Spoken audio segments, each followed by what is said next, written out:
Hello, hello, hello. Welcome in, everyone.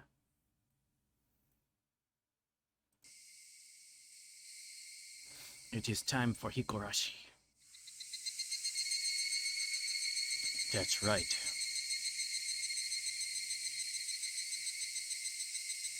I hope everyone is doing well.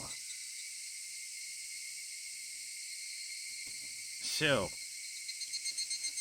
course, do a quick recap. So, last time we did do we learned a little bit more as far as like Takano's background. Uh,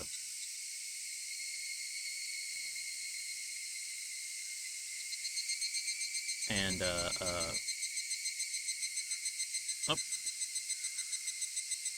hi Sophie. Thank you very much for the head wrap, and thank you for the fluid check.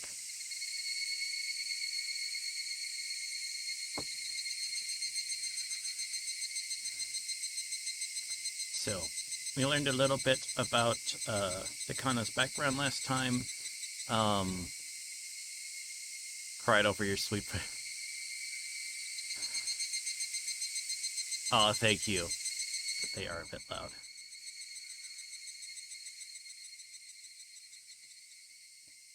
Okay. I think that's a bit more even sounding. All right.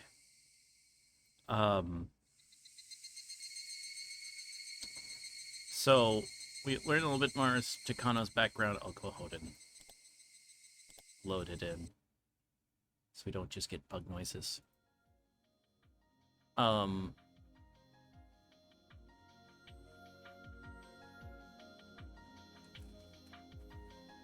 So basically, you know, we did, of course, first orphan, and Takano actually isn't her birth family name or whatever. It's actually her adopted grandfather, effectively. That was the professor that, or the researcher that was looking into Hinamizawa syndrome. But because of his research or whatever, we learned that, you know, he was just like berated by it or whatever, and so Takano took that work hard or whatever and got up to where she was to name of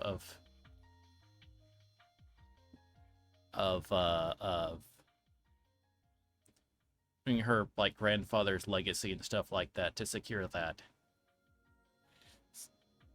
by proving it and make his name lauded and all that type of stuff. Of course, then she adds the crazy stuff, and then you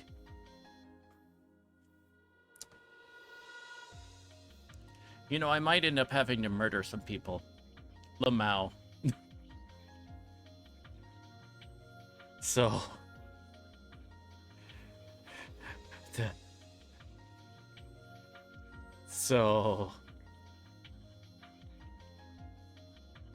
yeah.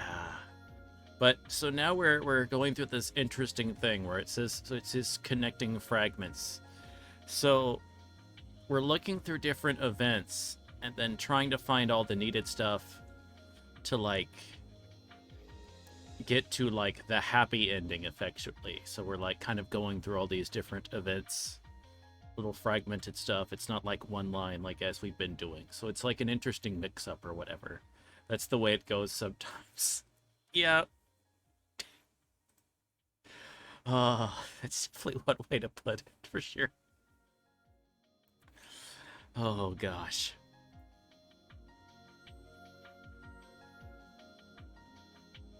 So, let's see.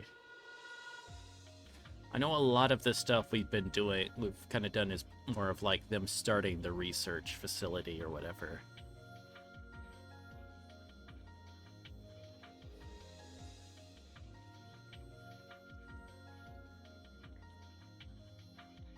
Oh wait, okay, let's go this one.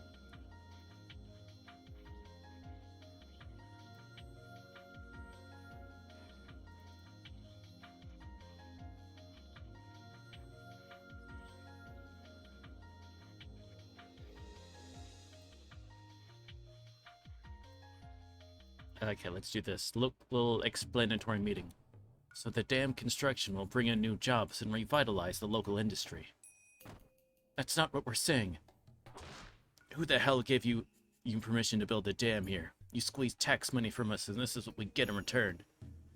Who do you think pays your salaries, huh? Look, we're trying to explain to you. We don't want to hear your excuses. We want to know when you'll stop the construction. You're useless. Bring the Minister of Construction here. He'll get to the bottom of it. Shut up, you yuppie. Hey, you're paid with our tax money, so why the hell are you talking down to us from up there? Come down here and let's speak face to face. The auditorium is filled with angry shouting. The sign at the entrance says, Hinamizawa Dam Construction Explanatory Meeting. Every time the official on the stage tried to say anything, the citizens packed into the room silenced him with their shouts.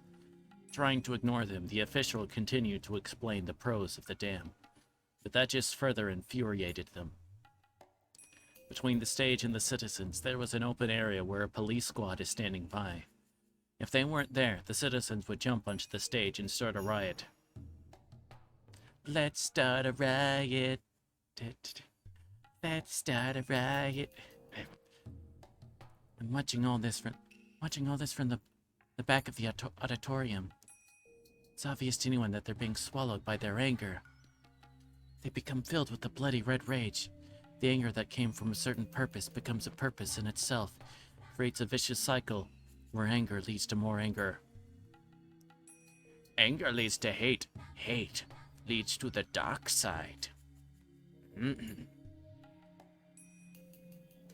Anger is a necessary emotion for humans. People face many difficulties in their lives.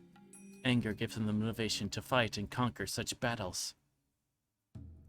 Therefore, anger is an essential part of life itself. So never reject anger itself.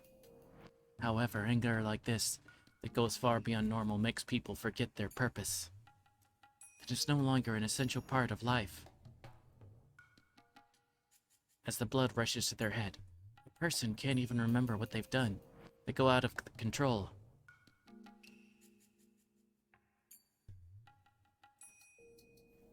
Such emotions are very painful, sad, and difficult to endure. You can clearly see the villagers who live alongside us turn into demons. I understand the rules of the human world. The power of an individual can't be compared to the power of the government. To be able to fight, an individual needs to become part of a larger unified power. But to steer that unified power in the right direction is extremely difficult. The cycle of anger leads to more anger. Not anger that helps you live, but anger that exists only for anger. It's just like being a demon. And this emotion is capable of violently rousing us from our long, peaceful slumber. Everyone is immersed in their own anger. We lived peacefully with the villagers while we slept quietly. Yet now we've awakened. It's like the world is trying to return to the age when demons were said to rise from Onagafuchi Swamp. I keep shouting at everyone to get them to calm down. But my voice can't reach them because of the vicious cycle of anger. Even so, I'll continue shouting, hoping even one of them will hear my voice. Because if I don't do anything, the demons may awaken. The demons that went into a deep sleep may reawaken because of this commotion. Then all of a sudden, the atmosphere changed. Looking up, I saw the angry exchange between villagers and those on the podium had evolved into confrontation between the villagers themselves. What's going on? Shut up. Those are your reasons, not ours. Don't pull us into this, you old hag.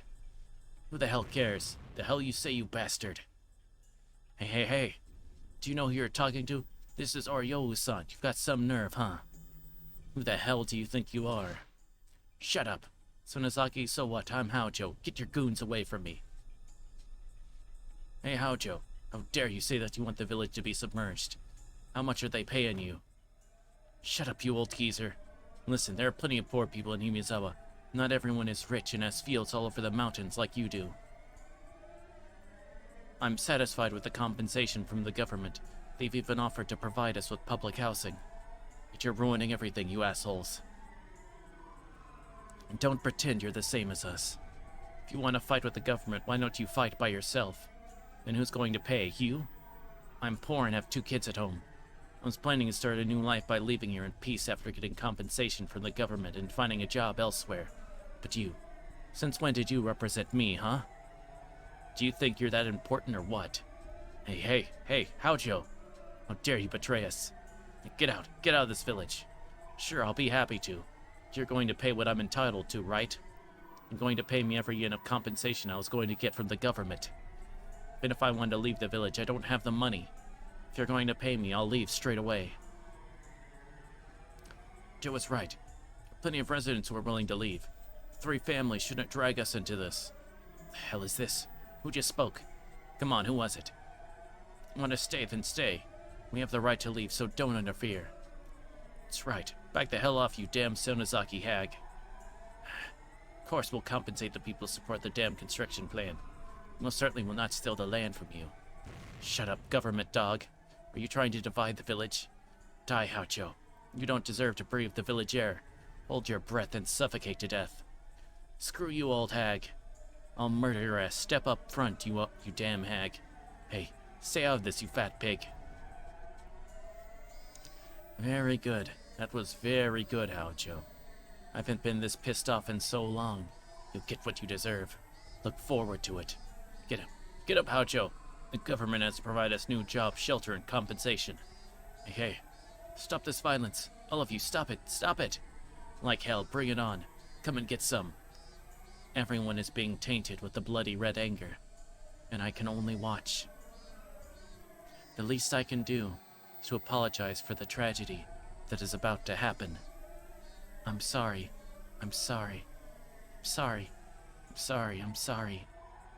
This is how things started. From this day onward, the Haocho family and the Sonozaki family will wage a feud against each other, and the Haocho family will become ostracized within the village. This marks the beginning of Satoko and Satoshi's lives of tremendous hardship.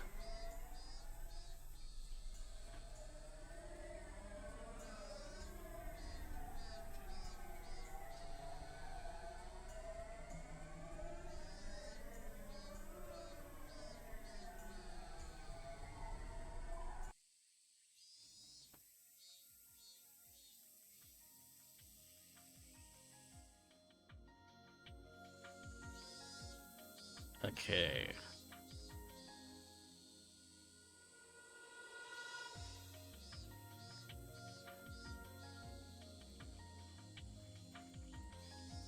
Oh wait, weren't we doing...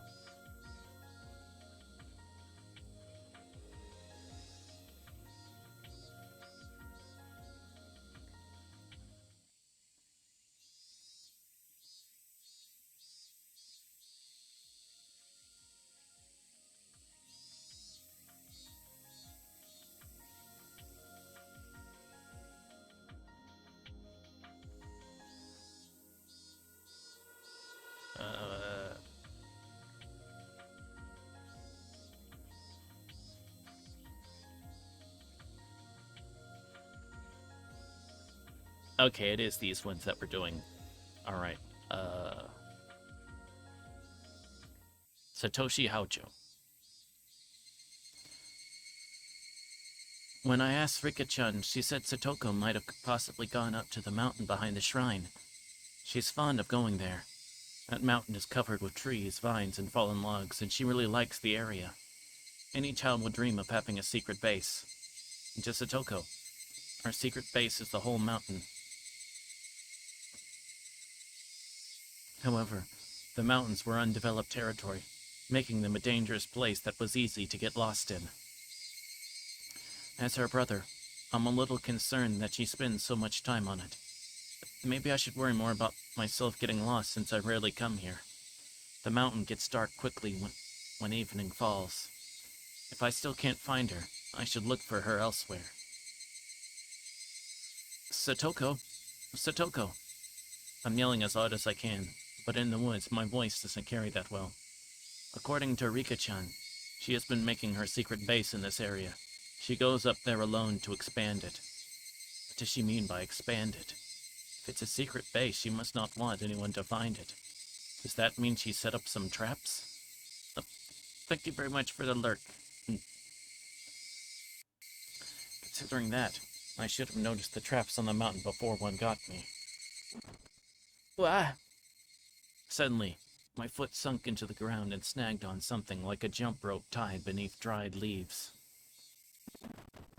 I heard some noise from above, and then a big ball of branches fell right next to me.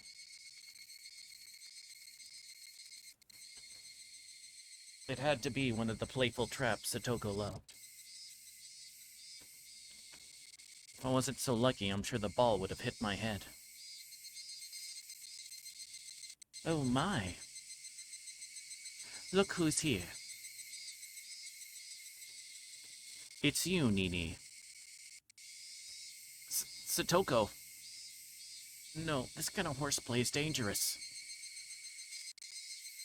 Did you not see the sign put up by the Forestry Service? It clearly states it's dangerous to come into these woods. My wonderful traps will welcome anyone who ignores that warning. As her brother, I should stop her from doing things like this. But when I see her brilliant smile, I can't say anything else. I haven't seen that smile in some time. By the way, Satoko, weren't you told to come home by evening? Since we're going out for dinner tonight? I don't want to go.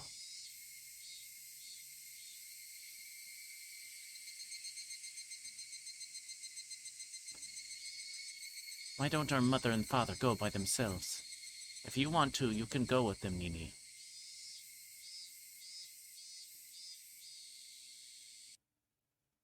Are you still angry at father?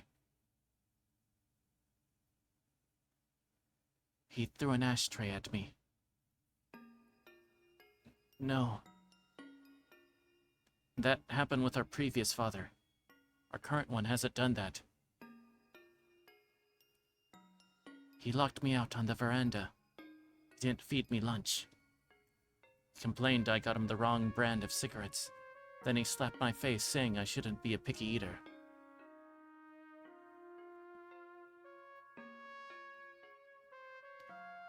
And then... she isn't talking about our current stepfather. Things about all our different stepfathers have mixed themselves up in her head. Every time our mother remarried, we had to call a different man our father. The word father isn't a word that should be taken lightly. If you don't truly acknowledge a man as your father, how can you call him that? That's how much weight it carries. However, just to make things smooth and peaceful, I use the word father even if I didn't want to. But it was too difficult for Satoko, young as she was, to do the same. Ever since Satoko was very little, she's been having troubles with our stepfathers. She's never opened up to our current one. To Satoko, a father figure is no longer someone she can trust. It's true our current stepfather doesn't have any experience being a parent, so he sometimes gets rather upset with her. But ever since the incident where Satoko called the child abuse hotline, our stepfather regretted his mistake and tried his best to communicate with her. Even my mother realized how much Satoko has suffered emotionally when it was pointed out by the social worker. She's doing her best, and she's doing her part in trying to bring Satoko back into the family. But Satoko completely refuses to even try. It's understandable, though. Her child has been filled with misery. Satoko can only open up to me. That's why I have to be the one and only family member she can trust. Otherwise, she'll be all alone in this world. But a brother and sister alone can't be considered a family. Even if we don't get along now, if we continue to communicate, even in a small way, we may be able to become a real family someday. Satoko, our current stepfather's getting nicer. He says he wants to make it up with you. That's news to me. That's because every time he tries to say something, you run away. He wants to talk to you. He says he won't make you eat pumpkin anymore. That's a lie. He said I couldn't leave until I had made pumpkin, and then he tied me to the chair. Again, she isn't talking about her current stepfather. Satoko, just come home with me, okay? Mother got a free dinner coupon, and we don't want it to go to waste, do we? Already had the reservation, so we have to go today. Why don't you go, Nini? Or staying home alone. Satoko usually doesn't stay out playing this late. She knows we're going out, and that's why she's out here alone. Although I want to snap at Satoko, I controlled myself. Because she only has me. I can't scare her. Please, let's go home, Satoko. You don't have to decide to go or not right now. You can think about it after we get there. Besides, without your help, I can't find my way down the mountain. Nini, I've brought you here so many times already, and yet you still haven't learned. What am I going to do with you, Nini? Satoko holds out her hand. She often says she's embarrassed to hold my hand in front of people, but she's holding out her hand right now. I took that hand, Satoko's fragile hand. I have to protect her as her big brother. Let's go home, Satoko. Sure.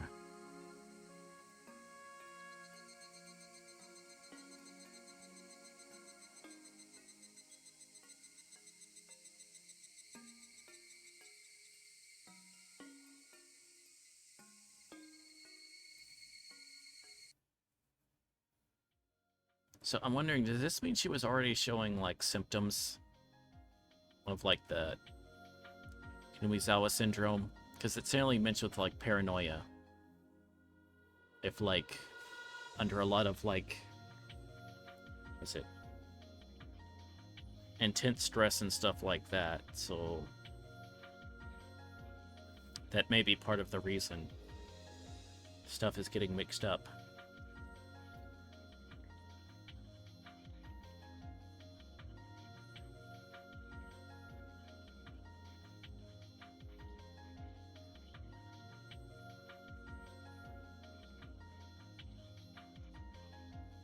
Okay. There we go. This. Oh, wait. I can't. Oh.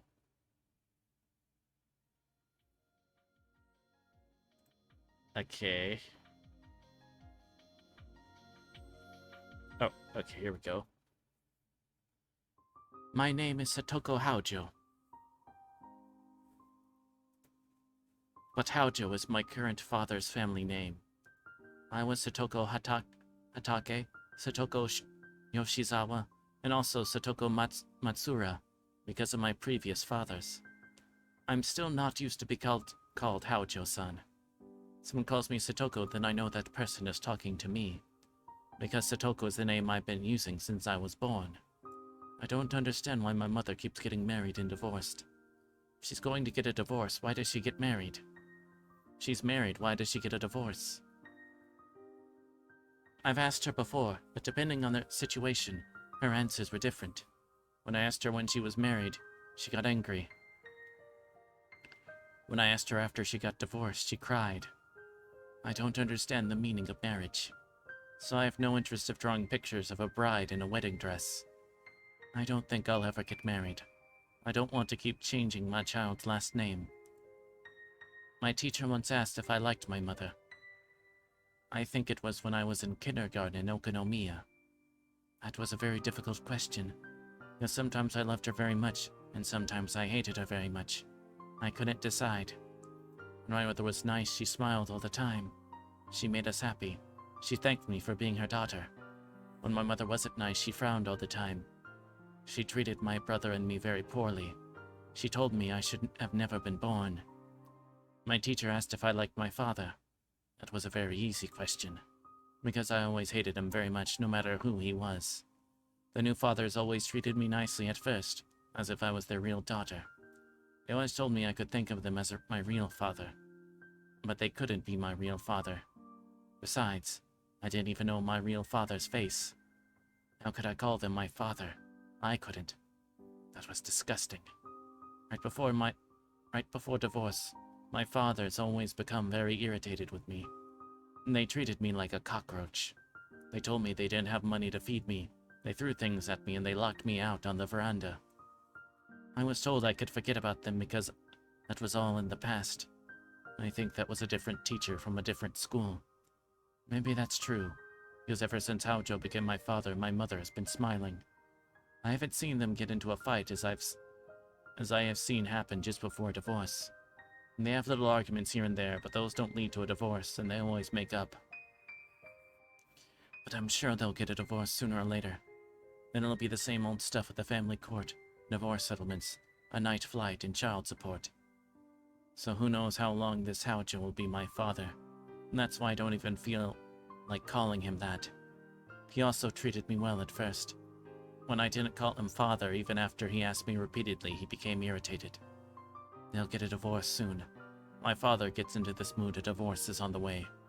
After a divorce, it's my mother's turn to be irritated with me. And she'll tell me she shouldn't have had me, or she can't be happy because of me. Why is my existence causing problems for my mother? I asked my brother and he told me, if you have children, it's not easy to find someone to get married with. To my mother, remarriage is a very important job, so I can understand having children around will cause problems. I think I finally understand the reason why I'm a nuisance to her. I asked my brother something else. Why are children hated by new fathers? That's simple. That's because family members all have different roles. A mother's job is to love her children.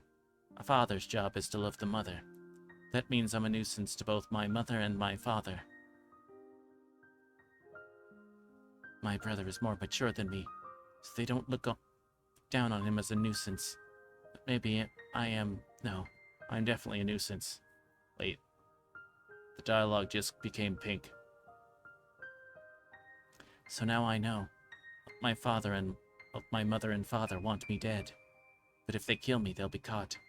That doesn't mean they won't kill me. If I were to look down the cliff, if no one was around, my mother and father would push me off for sure. My father has become abnormally nice to me recently. He started to act that way ever since I made the fake call. I know for sure that it's just part of a plot to kill me, so I won't let them trick me. I'm sorry. When I listen very carefully, I can hear a voice apologizing. The voice sounds similar to mine. Her mother must be telling her that she shouldn't have been born. I'm sorry. But I won't apologize like that. I'll live. I'm going to strike back. I'll kill before I get killed. I'm sorry.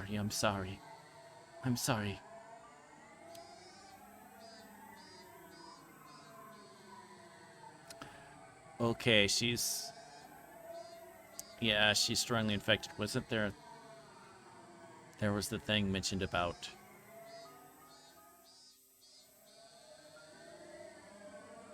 something having happened. Last chapter. The last volume, so...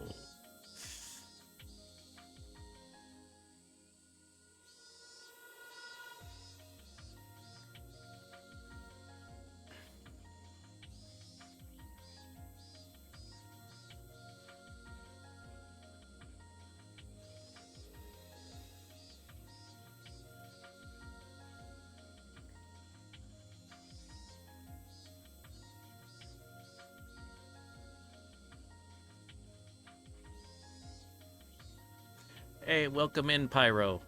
Welcome.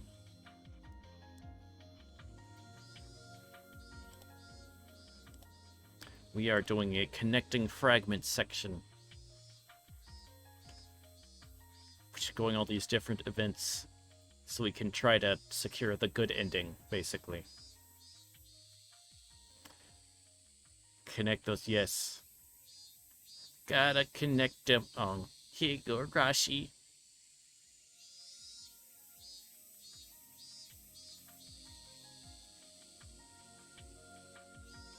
Okay. Let's see. Wait,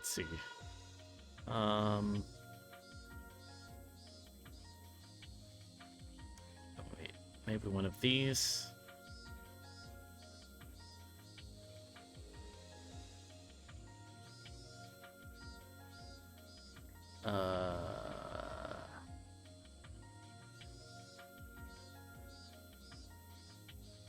Also, I keep forgetting to do this.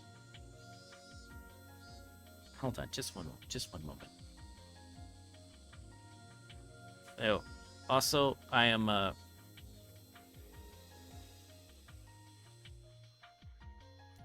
so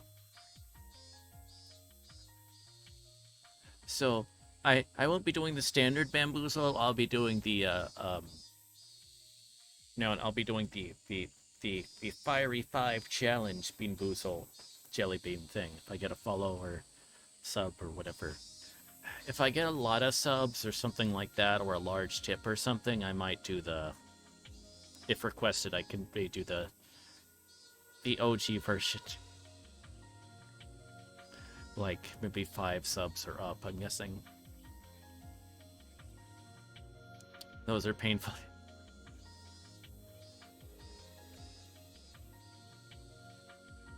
Which one, the standard bamboozle or whatever, or the Fiery 5? Although, yeah, I'm sure some of them can be. I mean, obviously the spicy ones are going to be quite spicy.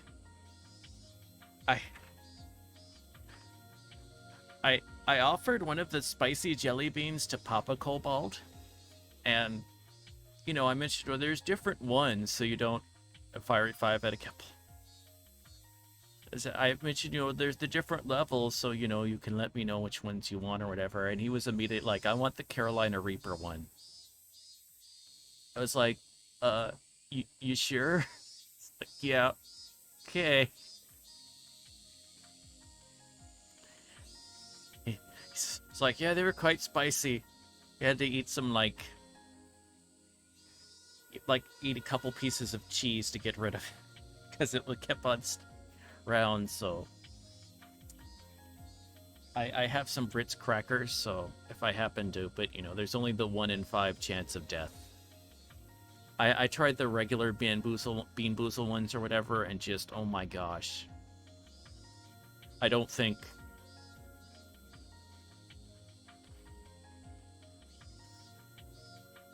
Those just... Ugh. Ugh. So bad. So very, very bad.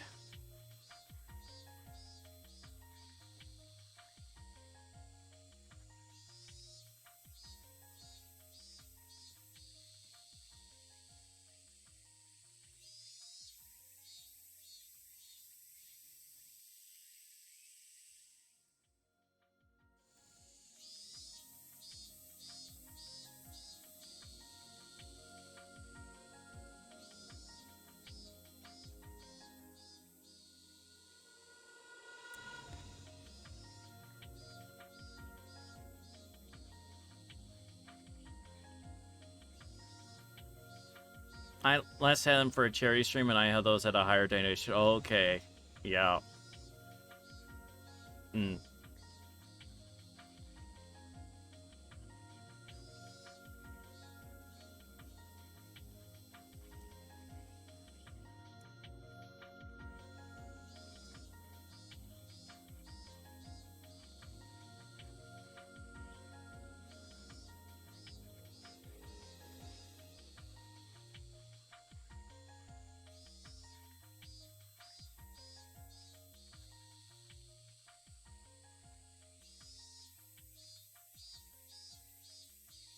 Okay, I also fixed a thing I need to do. Okay.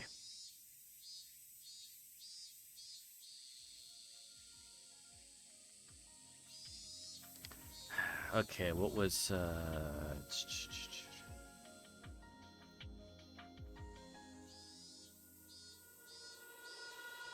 Key lime pie is supposed to be really good for spicy food. Yeah, I'd imagine. I mean, that's got a lot of that, because, I mean, it would have a lot of that cream and stuff like that. I mean, normally it's stuff like dairy stuff in general. So that's why a lot of people do, like, milk and stuff like that.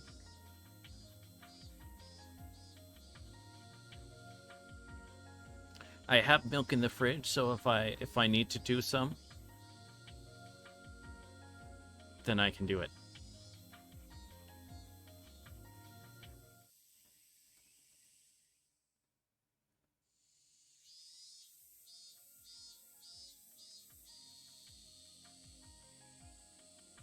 Okay, but where do I go? Nose spikes surprisingly help. I suppose that makes sense. Because it would block out, like, one of the organs that's very tied with, like, taste and stuff like that, so...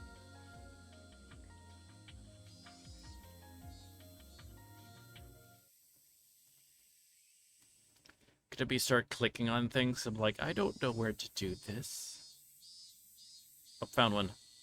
I wanted to become a doctor ever since I was little. Doctors make a lot of money. People look up to doctors. I think those are the kinds of reasons I had.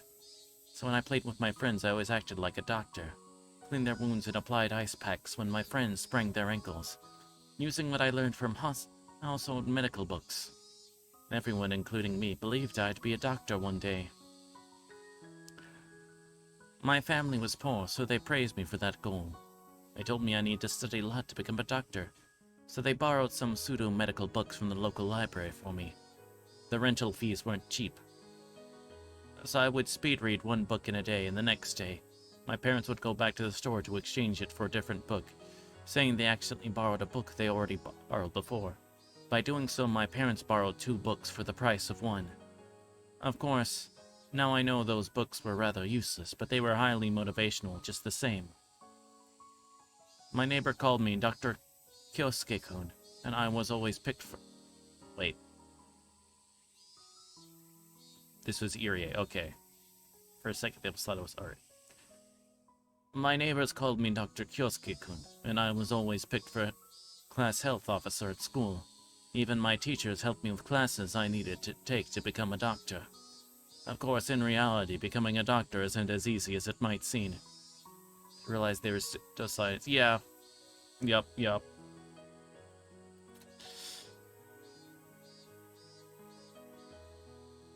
There's some people that never seem to realize that. That type of thing sometimes. Unfortunately. I had to study diligently, and the path was most definitely rough.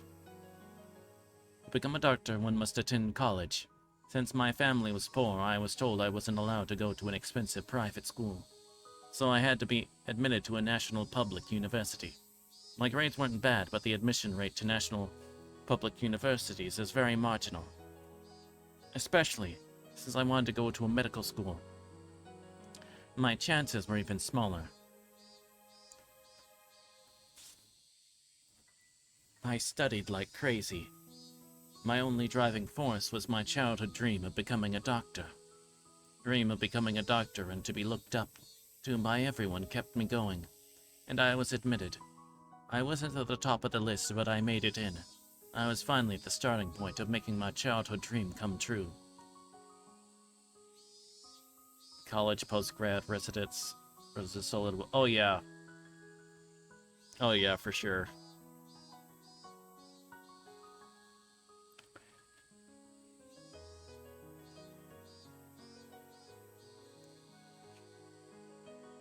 Which is not good for a profession that's actively needed.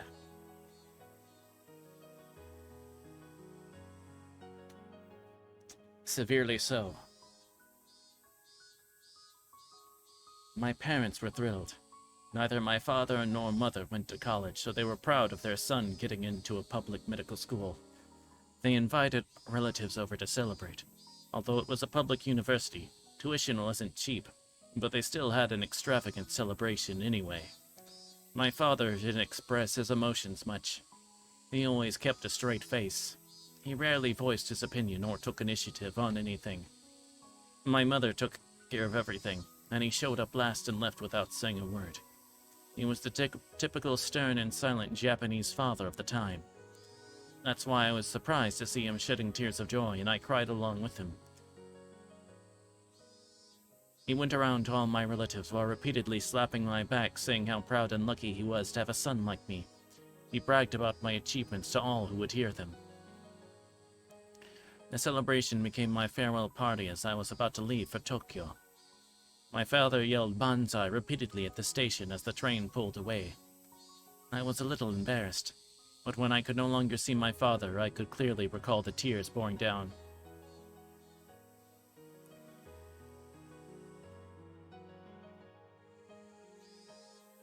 Yeah, a bit of a double-edged sword. You want doctors to be knowledgeable and committed, but yeah, the process blocks out a lot of potentially good doctors. A lot of it's just more of because, just a lot of it, just if you're able to, like, the monetary aspect would honestly be the biggest part of it.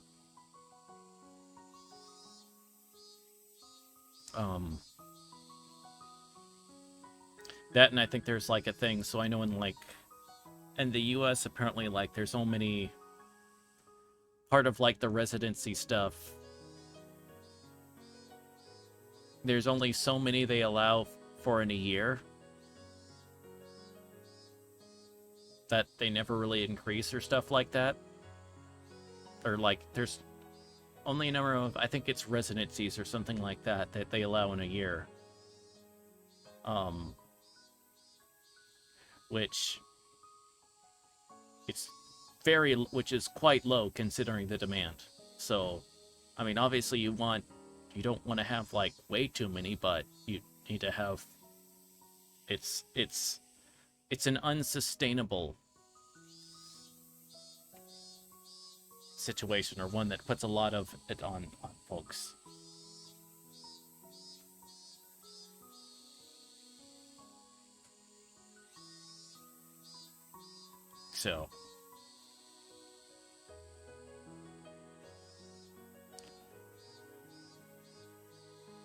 Well, just so much, I'm sure a lot of it just flat out boils down to a mixture of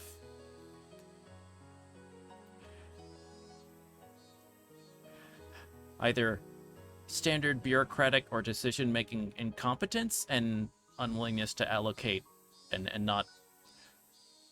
funds not being directed where they should, or not being ensured that there's funds for certain things. Honestly, that probably fixes for a lot of things, honestly. But anyway,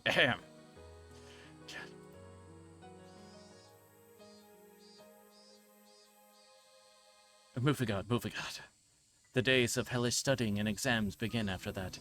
Some days I was tempted to just give up and submit myself to the lavish lifestyle of the city, where the letters from my family always encouraged me and gave me the strength to go on. My dream was then to open up my own clinic in my hometown so I could contribute to the region. I never even dreamed of getting involved with brains. One day I noticed a difference in a letter from my family. The letter, you said the usual things about how it was at home, and asked how I was doing. But the postscript was what caught my attention. Your father has become really violent lately.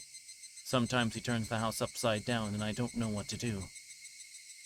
I just couldn't picture him acting viciously. I was extremely surprised. Did something happen? In the postscript, my mother said that there was nothing she could think of.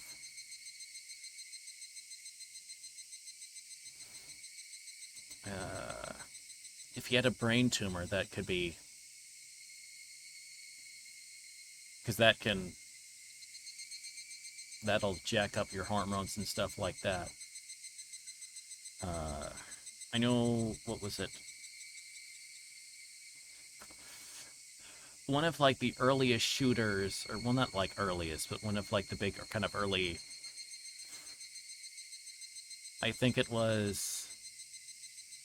I want to say the shooting was at, like, Texas.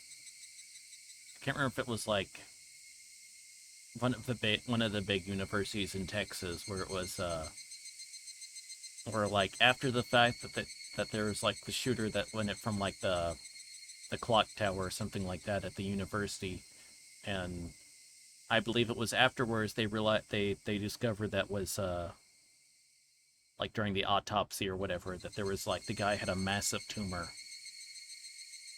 that, like, just completely just messed him up.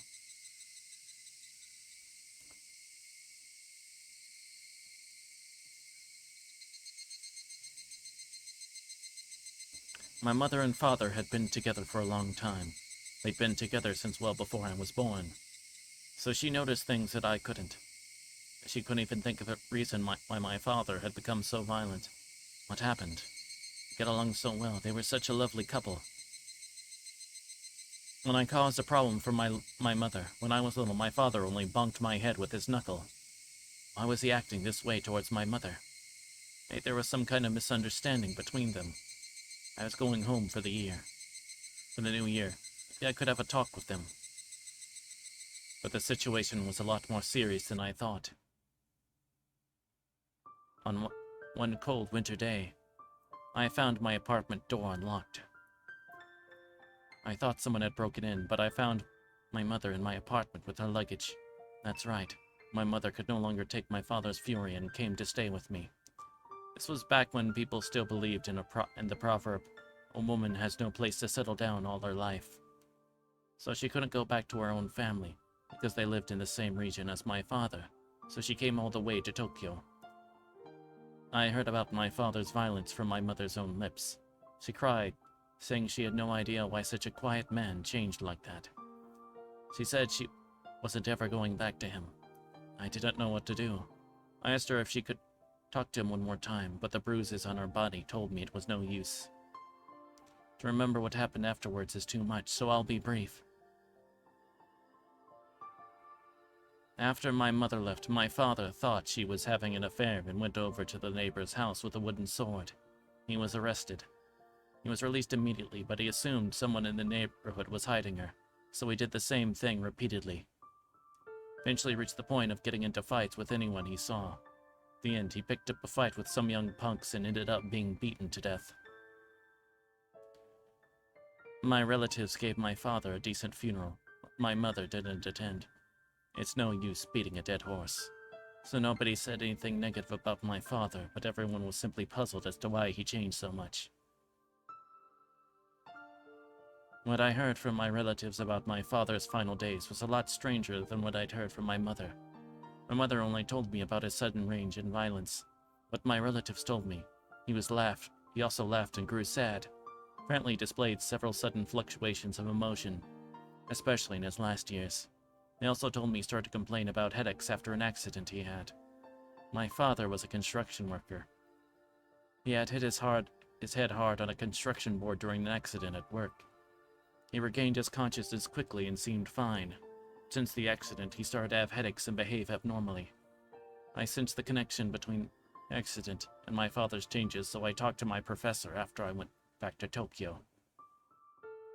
I can't say for certain, but it sounds like it's possible your father suffered some kind of brain damage. There's a chance that blow to his head caused an organic mental disorder. The symptoms your father showed in his final years are similar to delirium and mental fluctuations we've often seen in similar patients. Human behavior is created by the brain. If the brain is damaged, it can cause erratic behavior. In other words, my father wasn't crazy.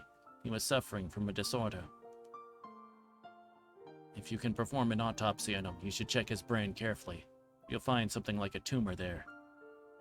My father had already been cremated, so there was no way of knowing. But hearing about his behavior, I knew for sure. That was the only way to explain why such a quiet and gentle man would change. I tried to explain all this to my relatives to regain my father's honor, but hardly anyone understood. If his brain was damaged, he would have been dead, but he was alive and well, so the accident damaged his brain. It wasn't his brain that caused him to change, it was his mind. I simply brushed it off like that. This is the perception most people have about the brain. They don't realize the mind and the brain are connected. Most of the relatives didn't believe me, but there was one person who I really wanted to anyway. That was my mother. She got older, she grew senile, and she exaggerated the abuse she had to endure. All she did was criticize my father, and every time she ended up crying, lamenting that she married him. They were a lovely couple. We were a great family. That's why I wanted to convey to her that she was misunderstanding the situation with my father. My father's behavior was caused by his brain damage. What he did to her is very sad, but he didn't want to be that way. I told her that he wasn't at fault. But my mother didn't understand. Before she took her last breaths, I begged her to forgive my father. But her final words were, please don't bury me next to that man. My father wasn't at fault. He was simply the victim of a brain disorder. You don't complain to a person who's coughing because he has a cold. Because coughing is just a symptom, and he should be sympathized with. In my father's case, the symptoms weren't as obvious as a cough. They took the form of changes in personality, which are much harder to recognize. If I had studied the brain more, I could have explained it better to my mother so that she could have understood him. Then they could have been a nice couple again in heaven. When I realized that, I cried. And I also realized that there are plenty of people like my father in this world who are suffering from a disorder, yet they are misunderstood and despised for it. Then I found out a miraculous cure for such disorders called a lobotomy. Ever since that day, I spent my days learning about the brain so I could help people who are suffering from mental illnesses. My father is gone, but if he was still alive, I could cure him myself. No, that's not how that works, my guy. No. Removing pieces of the brain to help the brain, to cure brain damage, does not work. That does not work. That's not how that works. If it was a tumor, you could remove the tumor, and then that would do a thing, but that's not the same as freaking remove someone's frontal lobe. It's the main reason why I'm here.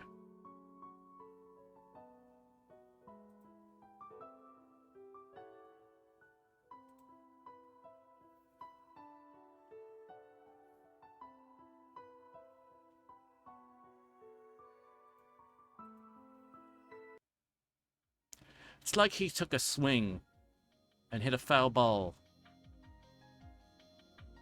which then pelted a child in the face.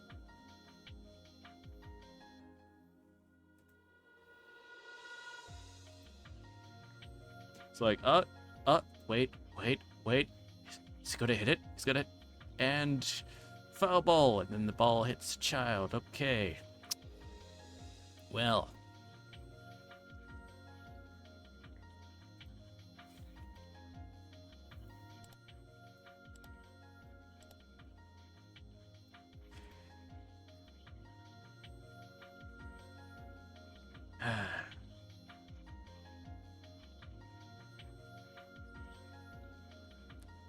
Okay, let's see.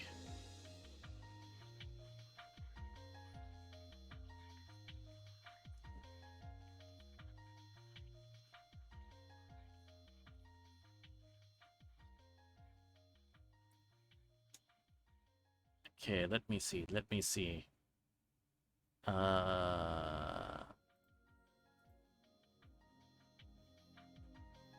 Can I put my balls in your jar? Oh. Balls in your jar.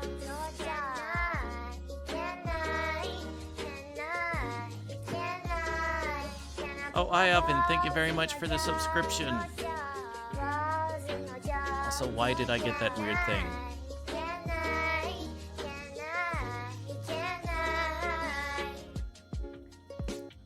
Thank you so much.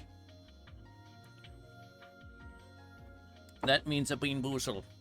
Spicy bean boozle. Shall we spin the spinner and see what my fate is?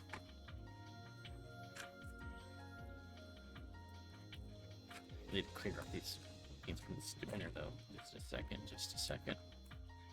Ba-ba-da-ba-ba. Ba-ba-da-ba. Ba-ba-da. Okay. Alright, and flick. Wait, I can't. Oh god, is that on Carolina Reaper? Hold on.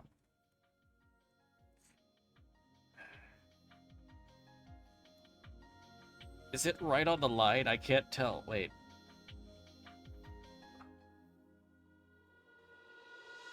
Oh god, it's on Carolina Reaper.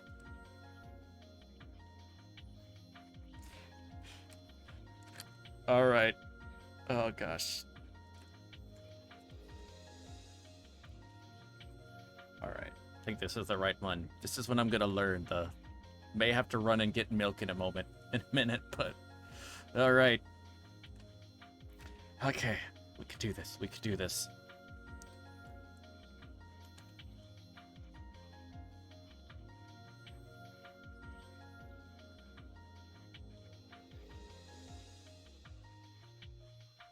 Oh. Oh.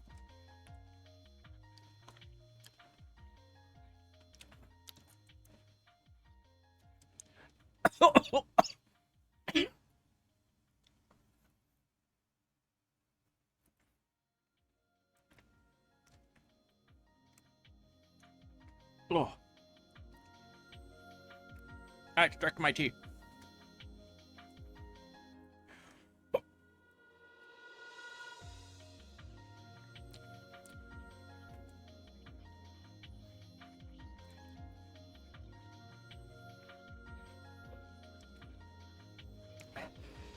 And I got hiccups, so I just swallow it. Oh.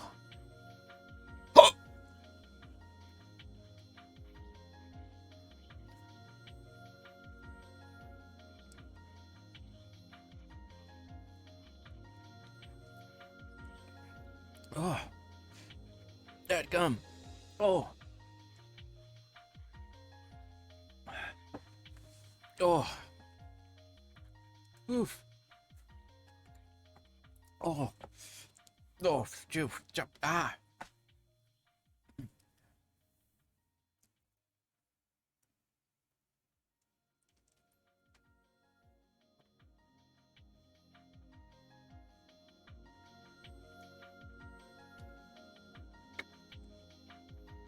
Oh, God.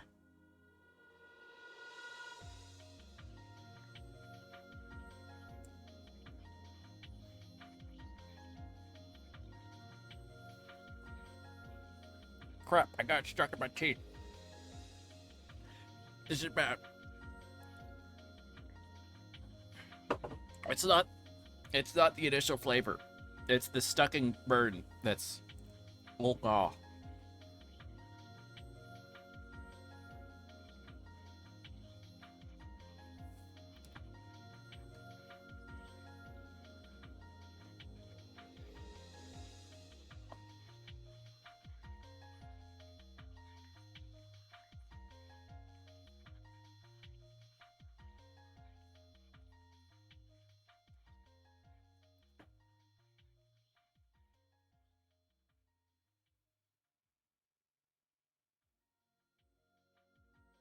Ow.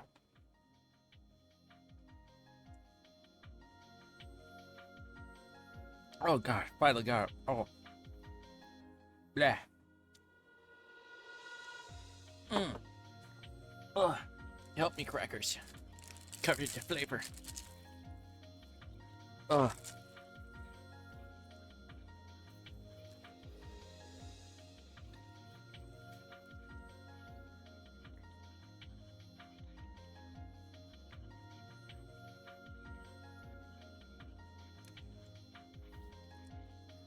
That gum.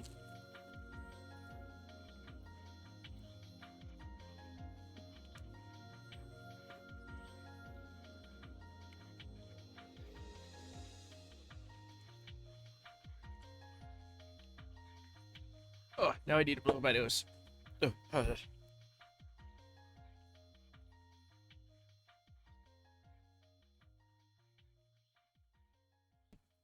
Okay. Ugh.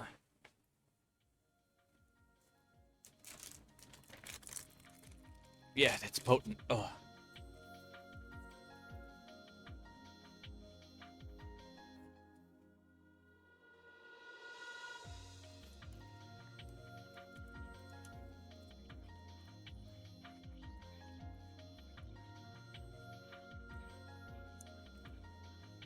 The crackers are not that effective.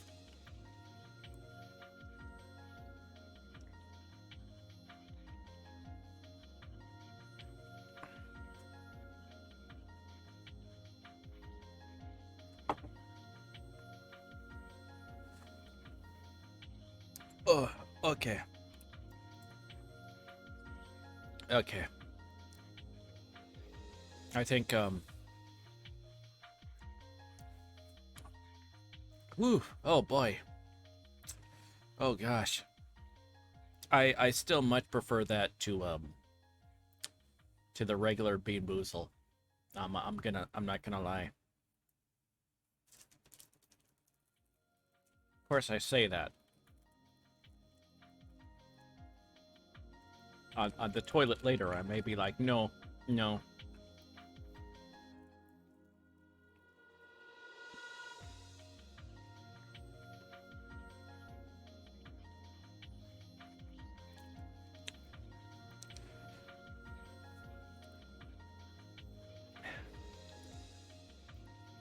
Okay, I think we get to do.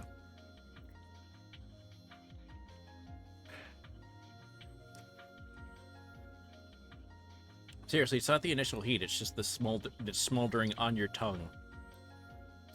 That's, Ugh.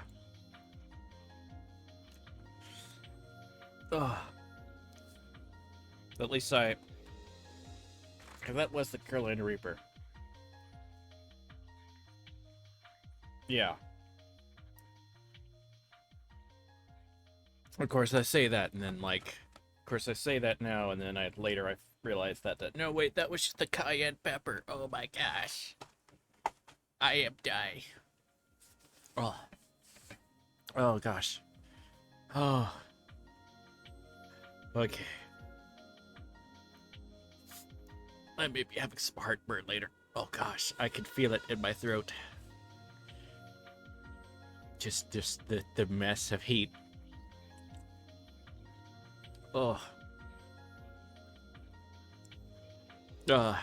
We'll see how long the spicy bamboozle lasts. But at least I know what the max thing is now.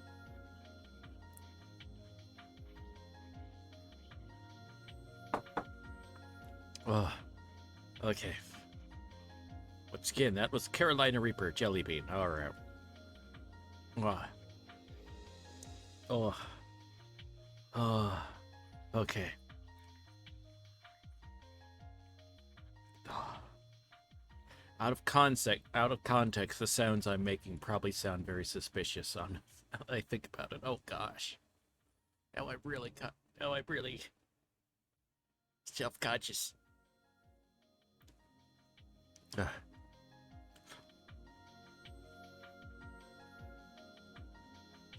Oh, okay. Alright. Okay.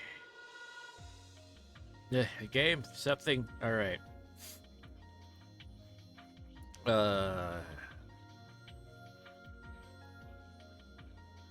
Let's see.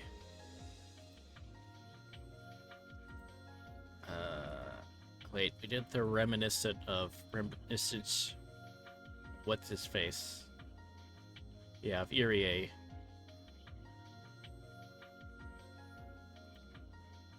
So, ah.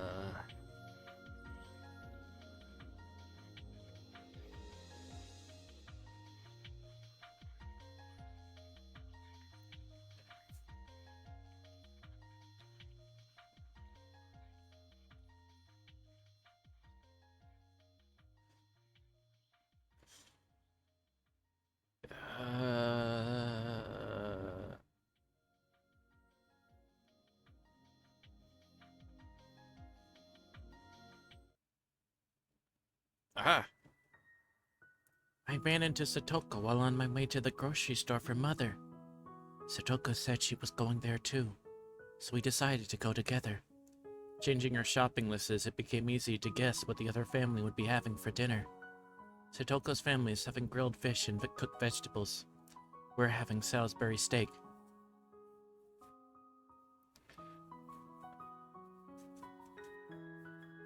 My, that sounds very good. I don't mind the grilled fish, but it's the vegetables I'm less fond of. I'm certain there's plenty of pumpkin left from the other day.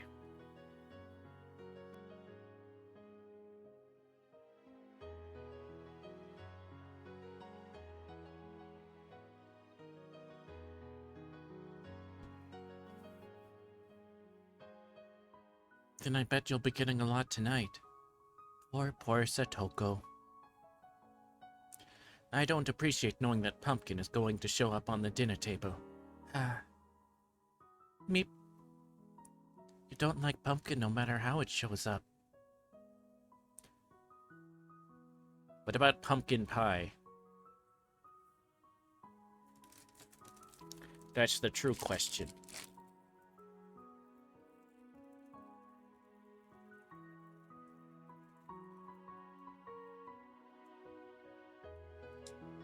It's dangerous, the fact that I brought Ritz crackers with me.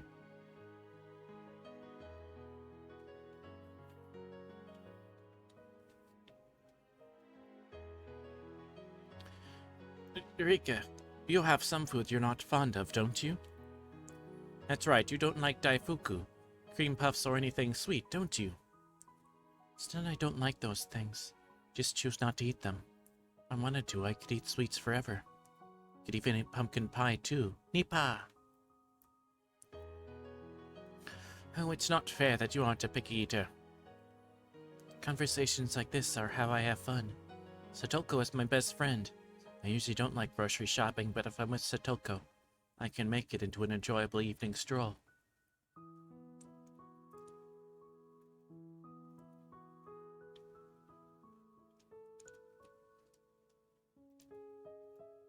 Near the supermarket, there's a grocer's and other shops, forming a little shopping district. The grocery store is busy this time of day. The housewives in Hinamizawa gather here to shop. Since Satoko and I have different things to buy, we decide to do our shopping separately. Welcome. Oh, Rika-chama, are you shopping for your mother? What a good girl. Nipa! I'm a good girl who can go shopping by herself. Wow, you really are a good girl. Here, I'll give you this. And there were several candies for the owner's occasional asthma attack inside a sea full of change hanging at the front. He picked out a sweet from there and gave it to me. It was my favorite flavor, strawberry milk. I put it in my pocket so I can brag about it to Satoko later. I get a lot of fun out of teasing Satoko and making her jealous. She always overreacts, so I never get bored when I'm with her. What are you having for dinner tonight, Rika-chama? Ground pork. We're making Salisbury steak. We're going to put flower-shaped eggs, fried eggs on top, and draw pictures on them with ketchup. Oh, that sounds fun. I enjoyed that conversation while filling my shopping basket. Then I overheard some women whispering. They're talking about something that's a little harsh. They're talking about Satoko. How long do those village traders plan to stay here? They should just leave. They don't even have the guts to go shopping themselves and make their daughter do it instead. The woman went on and on. Ever since the Haojo family and the Sonozaki family got into a huge fight at the explanatory meeting for the dam project, the Haojo family has been ostracized within the village. At first, there was a significant number of families in favor of leaving, like the Haojos. But the main branch of the Sonozakis led a push to completely solidify the village's opinion. And as that tone of unified resistance grew stronger, the pro-evacuation families steadily grew quiet. The public harassment led by the Sonozakis and Kimiyoshis, two of the three families with powerful influence in the village, also played in effect too. The Sonozaki family made the Haojo family into an example to ensure there would be no more pro-evacuation supporters. The ancestors of the villagers have lived here for generations, and the villagers also know that they themselves will be buried in this village, so this harassment put a lot of pressure on them. Who was it that agreed to make the Haojo family the leader of the pro-evacuation group at the explanatory meeting? Those same people no longer said anything, and they even joined in on harassing the Haojo family. The harassment they faced then became pressure from the entire village. The Haojo family is hardly wealthy. They haven't paid the town council fees in a long time. Things were peaceful. Nobody said anything about it, now that the wind was blowing a different way. The Haojo family were asked to pay all of their late council fees immediately. It was an amount they could afford, but the Haojos recognized a fight was being picked with them, and they responded to it. So the Haojo family quit the town council. But that only played right into the village's evil plan. Making an enemy of the town council meant facing vicious harassment. For example, the place the Haojos dumped their trash was a provisional dumping site established by the town council and the waste management department. Under the council agreement, only council members could use it. Ever since the day the Haojo family quit the village council, their trash bags were returned to their front door. Furthermore, all the bags were torn. On top of that, a sign went on the hedgerow near the Haojo family. It said, "Private road, no trespassing. Only council members permitted." A stubborn old man stood and guarded the road, saying that he would not let any of the Haojo family members pass through it. Private road is private property opened up to the public, so it looks just like a normal road. However, as private property, the owner can forbid anyone else to pass through whenever they like. More and more, the village piled on vicious harassment. Fear of antagonism spread through the entire village, and people became afraid that if they supported the Haojo family, they'd go through the same thing. This has made the Haojo family even more isolated. The grown-ups haven't told their kids about what's going on, so Satoko isn't harassed in any way at school. But it wasn't hard to imagine she probably spent her days feeling so anxious she could hardly breathe.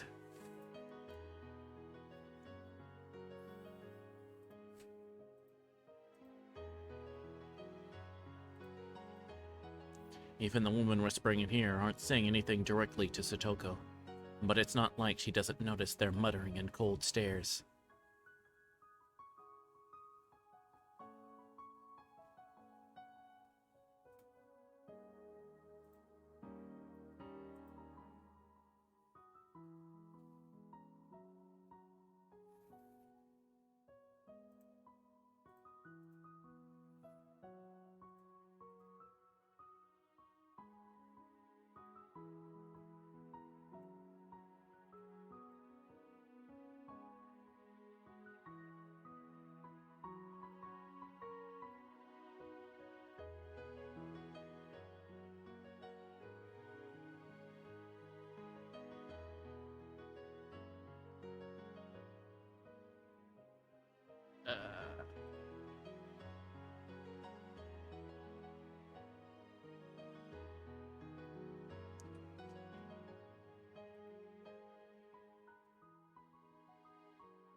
Okay, sorry, I had to...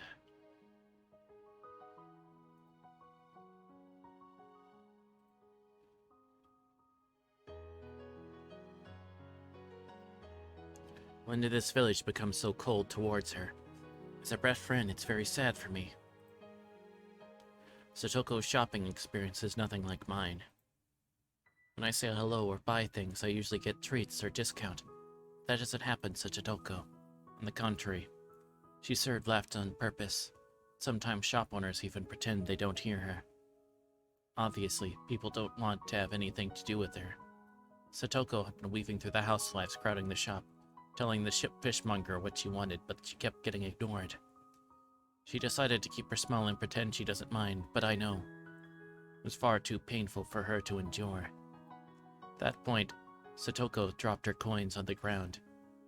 Maybe her finger got stuck on something when she was trying to put the change back into her wallet. I ran through the crowd to help her pick them up, but as I did, I noticed something. Satoko dropped a lot of coins and is struggling to pick all of them up, but nobody is helping her.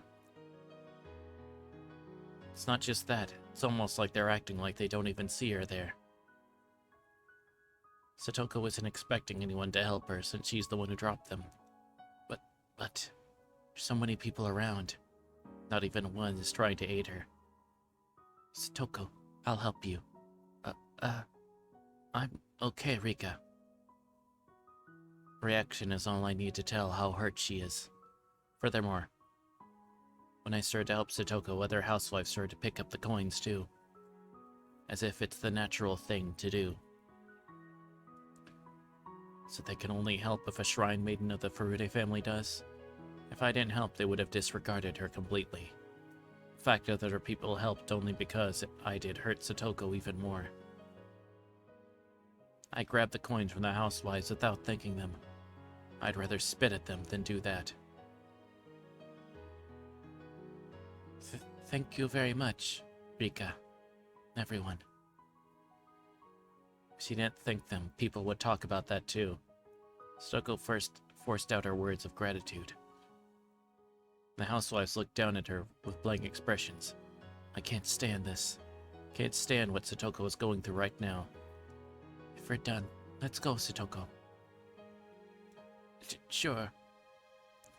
I grabbed Satoko's arm and pulled her away. I was frustrated, sad, and bitter. What has Satoko done? Reality is just too cruel. Everyone loves me.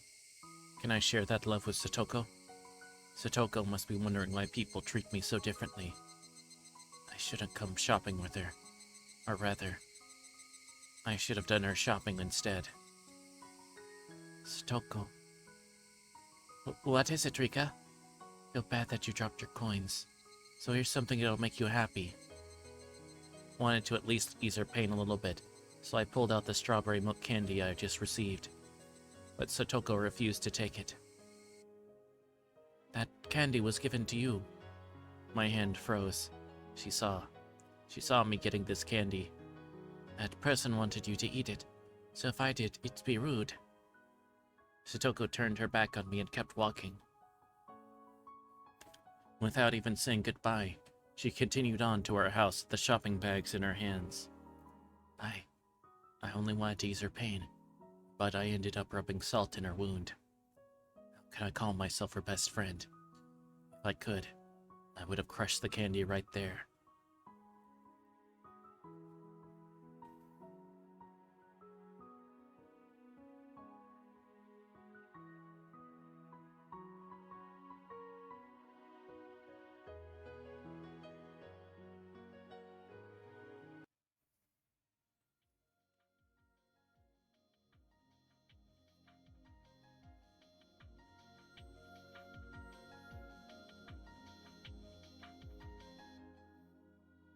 Alright, let's see.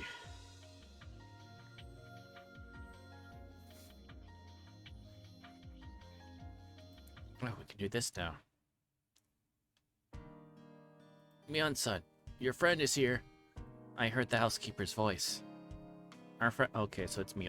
Our house and the front yard are huge, so unlike normal houses, ringing a doorbell or yelling my name repeatedly asking to play won't work.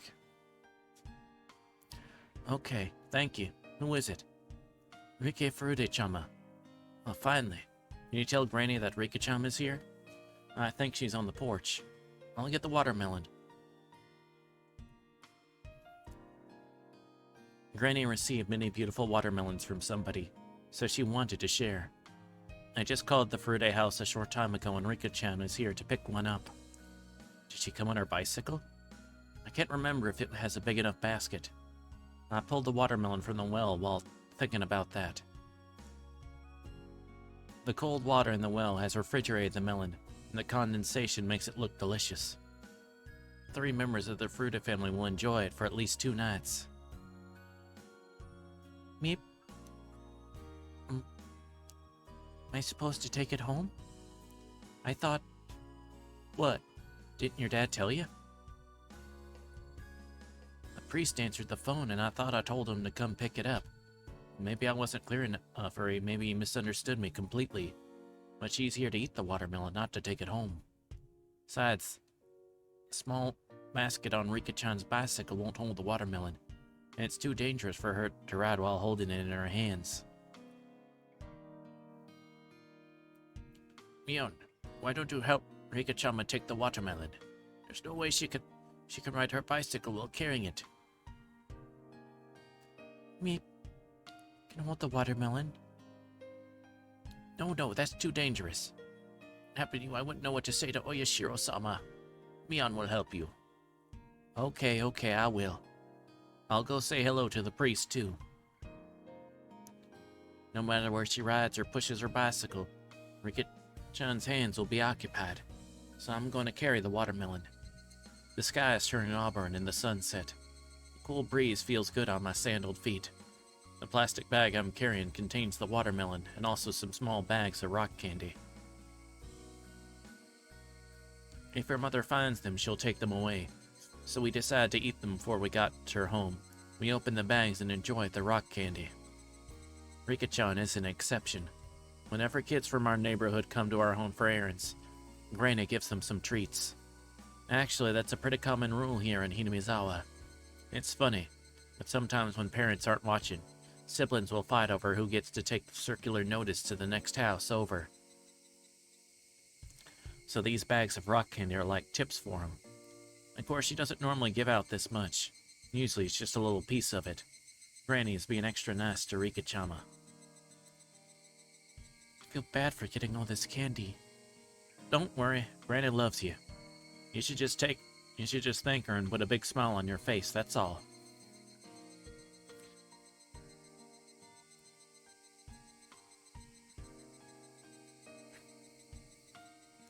Do you get lots of treats? I used to. At this age, they don't give me any. If they did, though, I would probably feel I was being treated like a little kid. Me be treated like a child, then? That's okay. Enjoy it while you can.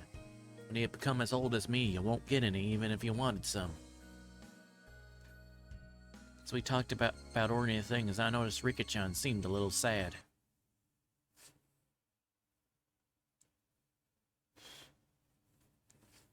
What's wrong?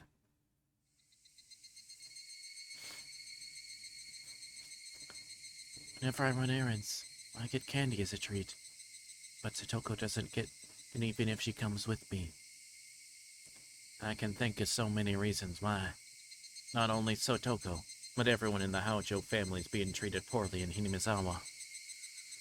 And the Sonozaki family are the ones who instigated that.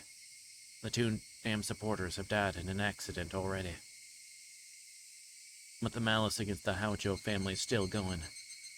It's directed against Satoko and Satoshi, their children, and the aunt and uncle who were taking care of them. The big fight between the Haojo family and the Sonozaki family at the explanatory meeting started all this. But that was the Haojo couple. It shouldn't have anything to do with the children and their aunt and uncle. But the idea that the Haojo family are traitors evolved on its own. Therefore, anyone bearing the Haojo name is to be treated poorly. The aunt and uncle weren't damn supporters, so for time the attacks towards them should have stopped. But they're rather odd, and they keep having trouble with their neighbors. They don't follow the community rules, they don't do their community duties, and they spray pesticide while their neighbor's laundry is still hanging outside. They often get into fights with the other villagers. They'd be hated even without the dam. Therefore, the Haojo family continues to be treated poorly. But none of that should have anything to do with Satoko and Satoshi. Satoko and Satoshi are often depressed at school. I try to leave the conflict between the two families aside, but I wonder how they really feel about that. In their point of view, I'm just another member of the family that keeps harassing them.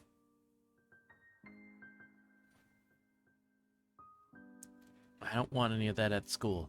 That's why I try to be their friend while they're here. While we're here. Or while we're there. Blah. Blah, blah, blah.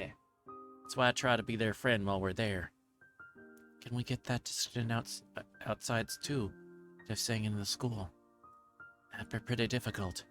The Haojo family made enemies of the three families. They were branded as traitors and that's still considered the truth. It wouldn't mean anything if one person suggested it into the hostilities just because the events around the dam are history now.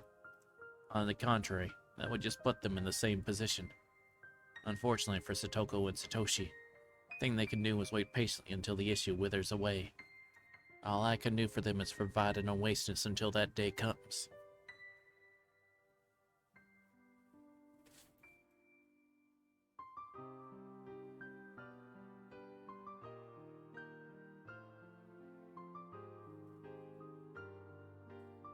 So how long do they have to wait? I don't know. The dam conflict lasted for several years. They were branded back then. So it might take years to clean up too. Do you mean be forgiven until they become adults? Satoko have to live out her childhood going through that? And that's pretty miserable, isn't it? We're their friends, aren't we? Sure, they're my friends. We're all buddies.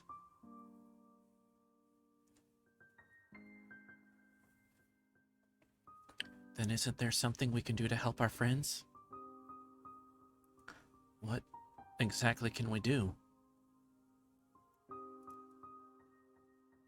Even if the Sonozaki family declares that the dam conflict is over, so the Haojo family are no longer outcasts, that won't solve the problem.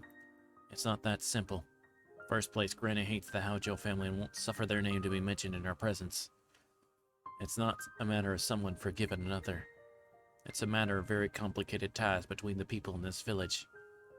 It's absolutely terrifying to have them as your enemies. Everyone knows that very well, and that's why they maintain good relationships with their neighbors. However, if you make enemies out of them, you'll have to face the consequences. That's the unwritten law of the Japanese community. And the Sonozaki family is part of this unwritten law. Now that the Haojo family are outcasts, not even the Sonozaki family can overturn the situation.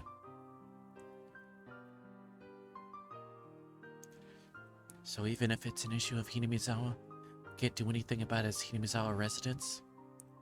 Unfortunately, that's probably so, yeah. If there's someone who can help Satoko, that person must be someone who has nothing to do with the village. But there's no one like that here. Are you saying someone from the outside has to come help her? Like Rika-chan says, would a knight shine in armor from the outside world ever come here? Would that person bring in a new wind into this village that has been filled with stale air for hundreds of years? No way. That's just wishful thinking. Time will solve the problem someday. Till then, I have to be their ally. I can't think of anything else I can do for him then. As Rika-chan and I crunched on our rock candy, I can only pray that people will forgive Satoko and her family sooner rather than later. Rika-chan gently broke the heavy silence. I know. Eh? I know someone who has absolutely nothing to do with the village will come here from the outside. That's right. Dam conflict is over. So it'd be great if more people moved into those lots that are for sale. It'd be fun if a family with a kid our age moved in. He will come. I know. Break this evil practice alongside him. The first key to one of the 3 locks that has trapped us in the past. Eh? What's this? You talking about a novel or something? Rika-chan says some odd things sometimes. When she talks that way, she seems so mature. I even start to doubt she's really younger than I am.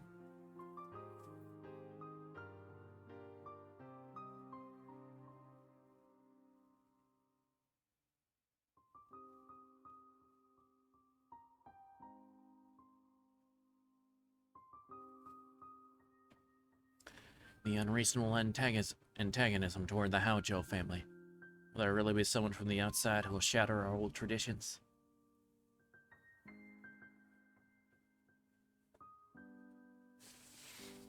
I'm out of water. Give me just a moment.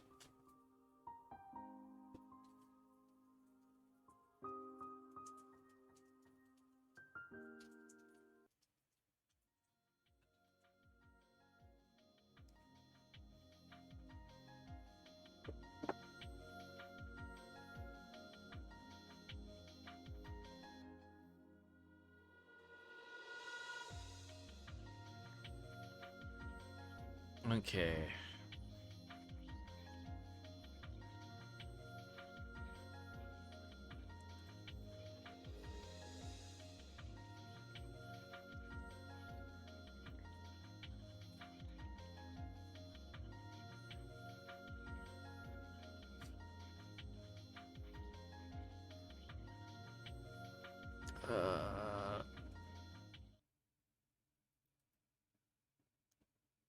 Okay.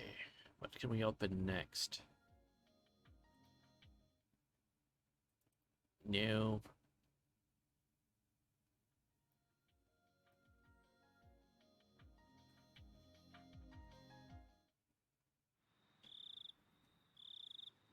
That very night, the head of the Furude family, the priest, gathered his wife and Rika together for a family meeting.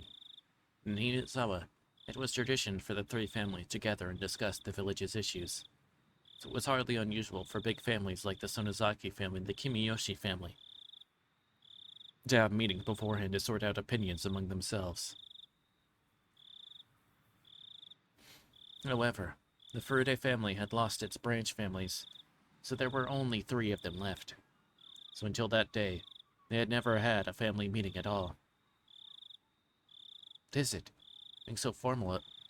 So formal. Is it about the dam construction? The dam was the most important issue in the village at the moment.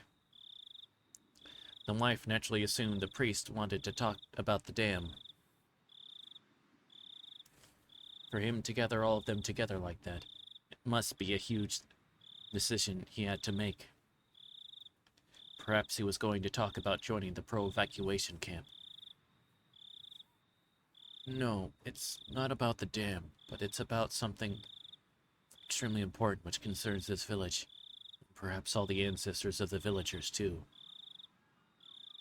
The Furude family had served in the priesthood of Oyashiro-sama, the guardian deity of the village, for generations.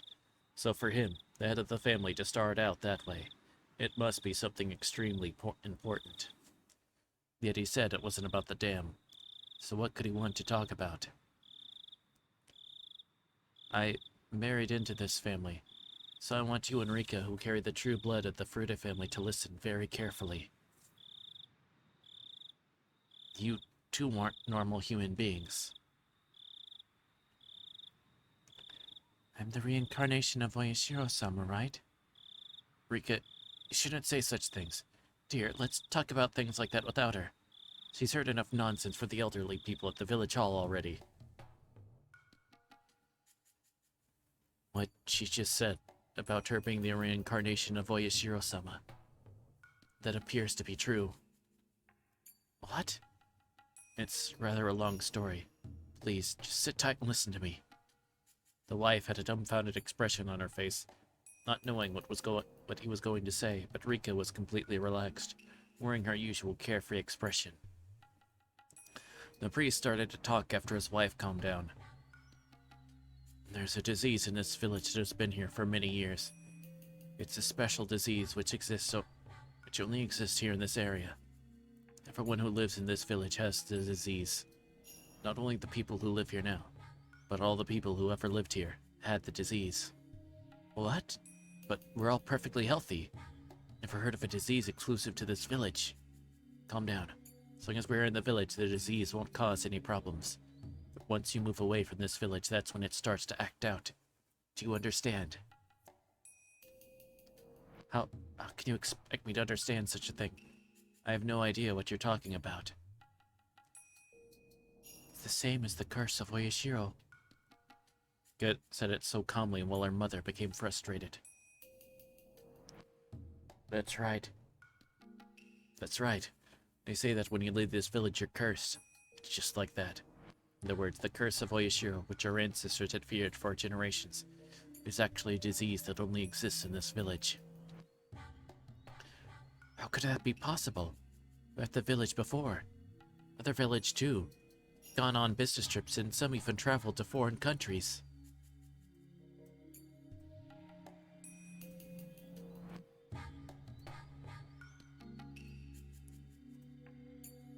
True. But that's probably because the disease has weakened over a long time. So it was going to disappear eventually. But the business with the dam disrupted that process. Everyone knew that during the dam war, the entire village was aflame with agitation. Such excitement and emotional instability makes the disease stronger. I still don't know what you're trying to say. That was a curse all this time was actually caused by the disease? That's right. The rules Oishiro came up with were to protect the villager from the disease. No way. Shiro-sama is actually a disease? Not a god? How could that be? Can I explain that to the Furude family ancestors? Calm down. The faith in Oyashiro-sama won't change. The fact that Oyashiro-sama is watching over Hinamizawa will remain the same. It just means the disease producing Oyashiro's curse was in this village since long ago. That's all. I won't accept that. Explain that to our ancestors. This is a desecration of the Furude family's age-old traditions. No, this is a desecration of Oyashiro-sama. Who told you such a thing? This isn't acceptable. In the first place, can you prove such a disease actually exists? I can. Kind of proof. Who gave it to you? The people from the Ministry of Health, the National Institute of Infectious Disease Prevention. They've already found the pathogen. They're searching for a cure right now. I saw the documents in the samples last week. The people at the Ministry of Health call it Hinamizawa syndrome. No way. As long as you lead a normal life, this syndrome is harmless. Once you go far from Hinamizawa, or if you become emotionally unstable, it's easy for the disease to manifest itself. When the disease acts out, you can be possessed by your own delusions, and in the worst case scenario, you can go mad. They discovered this disease during the war. Distinguished scholar noticed that only the soldiers from Hinamizawa came down with an abnormal disease. He has been researching it all these years. They explained some details of his research, but I'm sorry. They're too complicated for me to explain. If you don't believe what I'm saying, why don't you go listen to them yourself? First, I was indignant too, wondering how they dared to blaspheme Oyashiro and spout such nonsense. The Irie Clinic was built to study the syndrome. Appears to be just a clinic on the outside, but it's actually a secret research center for studying the syndrome. Secret research? That's ridiculous. It's actually backed by the Ministry of Health. Why aren't they doing it out in the open? Well, I guess they can't. For example, think about leprosy victims who were misunderstood and exiled. They're still misunderstood and discriminated against even today, in fact. If the whole country finds out about this, and thinks that everyone in Hinamizawa who has contracted this weird disease can go mad at any moment, it'll turn into chaos. The Ministry of Health has taken that into consideration. It's working on developing a cure while keeping the disease a secret. Don't get me wrong, though. They aren't trying to put us on display or anything. They're trying to eliminate this disease and free this village from it. It was a different story long ago when we supported ourselves, but nowadays, it's impossible not to leave the village. If a simple act of leaving the village can trigger the disease, you realize how dangerous it is for the villagers, right? I'm repeating myself now, but in the recent dam protests, the whole village entered a strong, excited state, which is very bad for the Hinamizawa syndrome. Some villagers go crazy and do something horrible. It'll be all over the media. That's right. If that happens, it'll be too late.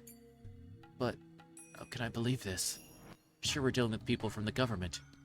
Are you sure you aren't being tricked? I don't blame you for not being able to believe it. They said we could come take a look at their facility anytime. I've seen it before, and I know that no mere fraud could have set up something like that. Even the big hospitals in Gogura don't have such large-scale equipment. If you can't believe what I just told you, you should go to the research center yourself and ask questions. You can explain it better than I can. They said if their explanation isn't good enough, they can explain it to you at the National Research Institute in Tokyo, or even at the Ministry of Health's main office. Whether I believe it or not, are we related to that? It is said that the Furude family inherited the blood of Oyashiro-sama. It's also said that if a girl was born for 8 continuous generations, that 8th-generation girl would be the reincarnation of Oyashiro-sama. That's right. That's right. I'm the 7th. Enrique's the 8th generation. What does that have to do with the disease? This Hinamizawa syndrome is caused by a type of parasite. Although they're very tiny, you can't even see them with the naked eye. They say there's a sort of leader among these parasites. Are you saying that's the Furude family? It appears that the leader of these parasites is passed down through the generations only by people with a direct bloodline to the Furude family. In other words, in the previous generation it was you, and now it's Rika. Meep. That's ridiculous. It's absolutely ridiculous. Why would it be so something as disgusting as a parasite in the first place? Calm down. I'm not good at explaining things. Please have the experts explain it to you. According to them, studying this parasite leader is necessary in order to research the disease. No, I won't have anything to do with such suspicious research. Enrica won't either. I'm telling you to calm down. They think that Hinamizawa syndrome acts out when separated from the parasite leader, not the village itself. When you were little, do you remember villagers telling you that you had psychic powers? You were able to cure elderly people who got migraines after taking a long trip. That's the proof that you were carrying the parasite leader. The Furude family bloodline has the power to cure people with the disease. To discover a cure, it's extremely important that we participate in their research. They'll state, Imi, the villagers be saved? That's what they say. And all the villagers are infected? Me? Everyone else? Satoko too? Yes. Not only the people who live in the village, but their relatives in Okonomiya too. We're talking thousands of people. That's why the Ministry of Health spent so much money to build a specialized research center. I object. Can you let Rika be a sacrifice for something that suspicious? I don't mind. Satoko can be saved. I don't mind being a sacrifice. I really don't. You be quiet, Rika. Absolute refuse. I'll go talk to them and refuse them directly. I won't let them kill Rika in some crazy experiment. Besides, Rika is the one and only heir of the Furude family. But if something happens to her, the Furude family will die right here, don't you see that? We need to think more about our family. That's why the villagers called you an opportunist. For all, don't you think it's odd? The Ministry of Construction is trying to submerge the village. The Ministry of Health is trying to cure a disease. What in the world is going on? The Ministry of Health has warned that this disease could be triggered by a change in the environment. So they're actually trying to have the Ministry of Construction stop the damn construction plan. You really should go to the research center. Why'd they build such a huge facility in a location that could be submerged? Ah. Rika let out a big yawn. It was long past bedtime for a little girl like her. Going to bed now. Please let them know I'm willing to participate, okay? Rika, can't make such a decision without consulting me. Rika, wait, Rika.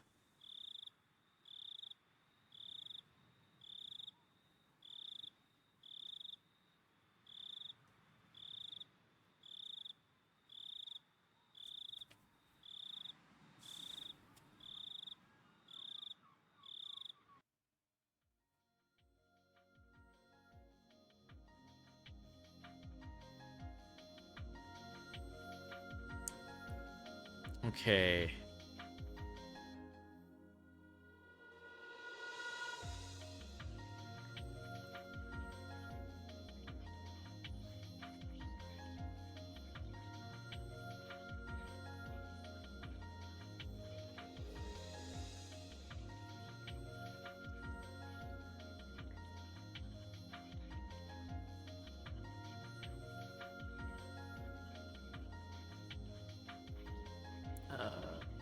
I think we got...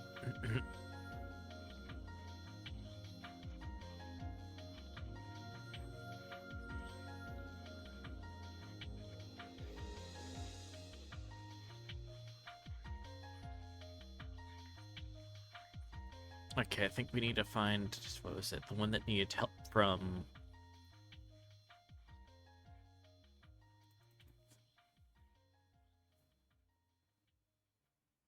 The one that said help from the Queen Carrier, I think. Which one was that?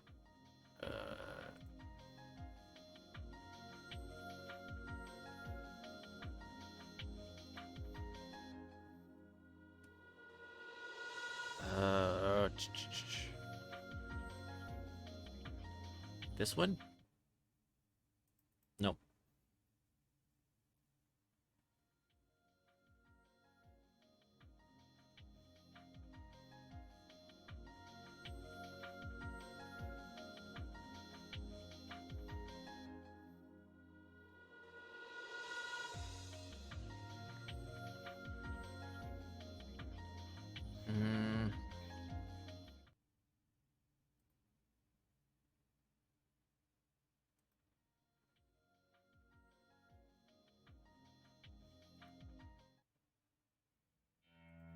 Got it. When researching Himizawa syndrome, there is something very important that needs to be discussed first. If something happens to the Queen Carrier, the village will collapse. In his article, my grandfather called it the most dangerous situation. According to my grandfather, if the Queen Carrier dies, all the infected persons will go terminal within 48 hours. This may sound unbelievable at first, but research on the collapse of past local religions and group suicides around the world should indicate that there's some truth to it. Among all the mysterious incidents around the world, there are some that are caused by parasites controlling entire communities, very similar to Himizawa syndrome. Grandfather picked a few cases that are very similar to the syndrome and investigated them. As a result, he confirmed multiple cases of entire villages losing their mind after the death of a religious leader or founder, and finally annihilating themselves. He stated that on average it happened within 48 hours. It's clear that infected people are affected by the Queen Carrier, and the condition of the Queen Carrier is in fact affecting the entire village. Our statistics already prove that on weeks Rika felt sick and visited the clinic. We saw an exceptionally high number of visitors. Rika being sick with a simple cold had a massive impact. If something particularly bad happened to her, we'd be facing a serious situation within 48 hours. That's why the Irie Institute has to protect Rika Furude, the Queen Carrier. It's the most important mission of the Himizawa Syndrome Research Project.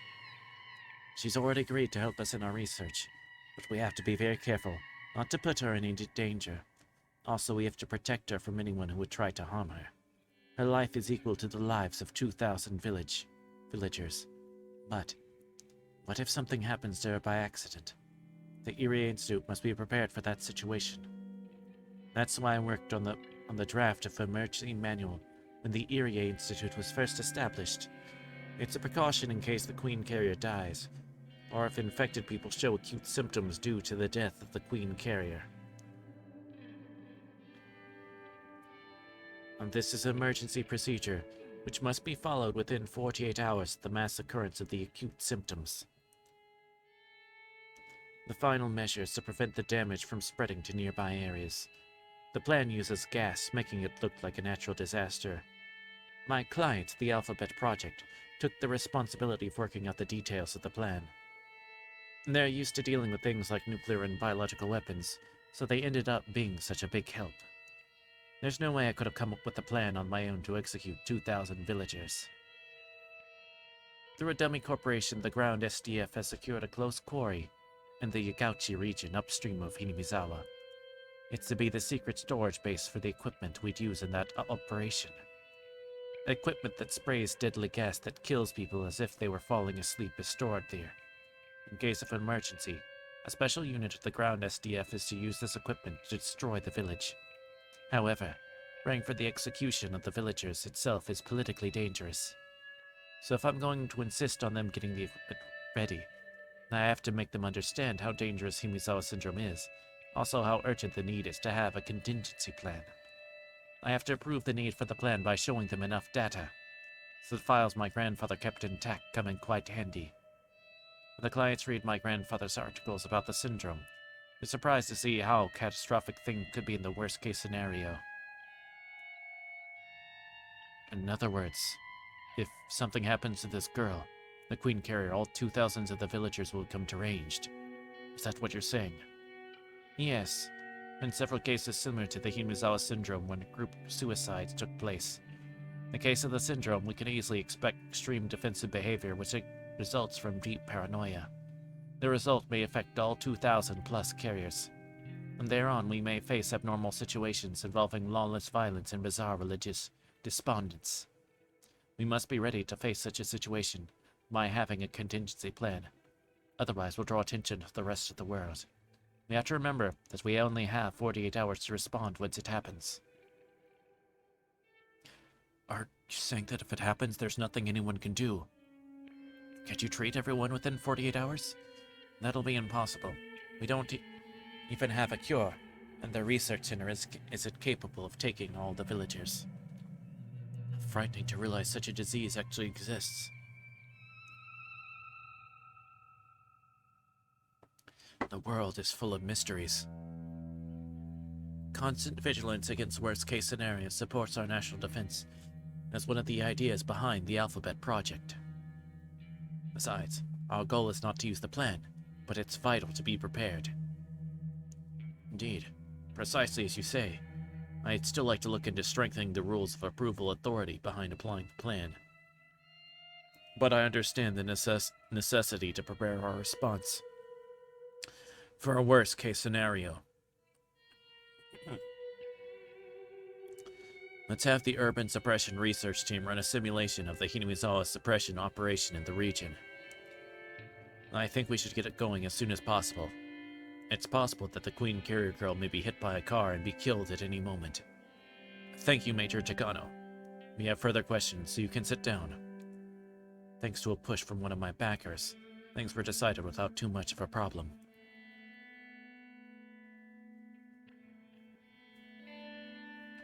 It took me almost all day to explain it to them, but it only took a short time to come to a decision. Nobody criticized, ridiculed, or tried to reject my grandfather's articles out of hand. In the files they're all reading today are the very same shameful articles those haughty authorities left their footprints on as they trampled them in my grandfather's heart. But they aren't ridiculing the articles. They're reading what was once rejected. It's nothing big at a glance, but in this moment, my grandfather's research is being recognized for the first time. My heart is filled with satisfaction to see people discussing amongst each other while pointing to my grandfather's files and raising them as proof. I've worked so hard for this day. Grandpa in heaven, can you see this?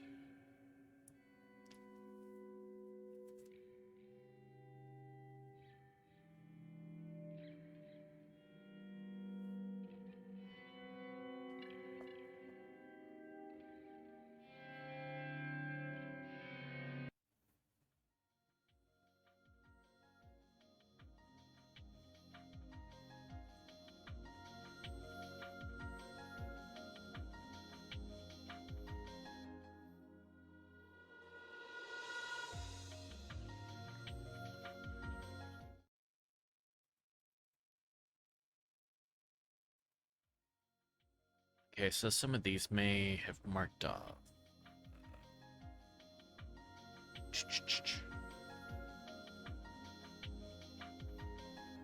Wait, okay, H170, that's the...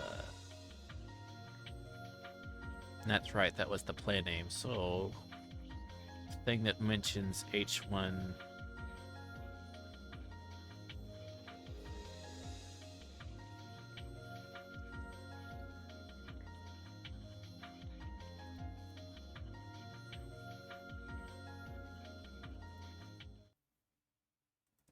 Oh, nope.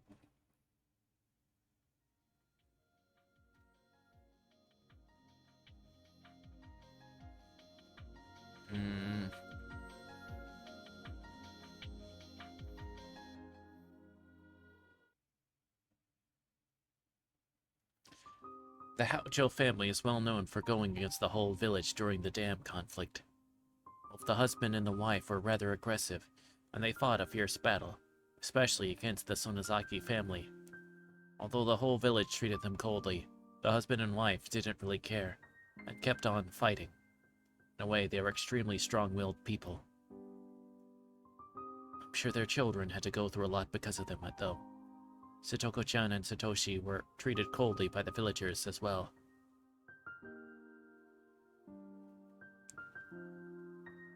In addition to that, Satoko-chan and her stepfather didn't get along, so their stress levels must have reached their limit. Because I'm the director of the local clinic, a rather respected member of society, people usually tell me a lot of things. So I was aware of the treatment they were receiving even before I met them.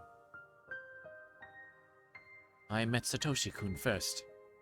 Satoshi came to the clinic because he felt ill from too much stress. He must have thought he had a cold. When I examined him, he even told me that. But hearing his repeated sighs and by seeing the exhausted look in his eyes, I knew right away it wasn't just a simple cold. Medication would heal his symptoms, but that only be a temporary measure. The only way to truly cure him would be to change his living environment. But that was way easier said than done. He was surrounded by tangled and complicated relationships with the village and his family, so just resting for a few days and taking some medication wouldn't do. Time was the only thing that could ease off the cold treatment from the villagers, but we were talking a very, very long time.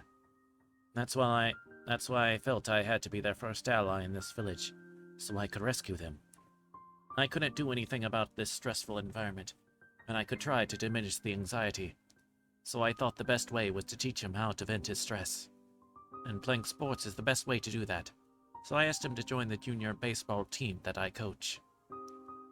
As a researcher, I devote most of my time to Himizawa syndrome, but I too need to do something else to relax. I used to play baseball, so I decided to coach the local kids' team. After a while, the children of Himizawa started their own baseball team, and somehow I became their coach. Doctors can't provide help just by giving medication. You need a sound mind and a sound body. I believe health can be maintained through sports as well, but our team needed more people, so I thought of asking Satoshi-kun to join. Being a bookworm, Satoshi was interested in playing sports. He wasn't sure how joining the baseball team would help his situation. I don't need to go on and on about athletic medicine to explain why sports help people become healthy. I just want to experience it himself, to realize how great it feels to play sports.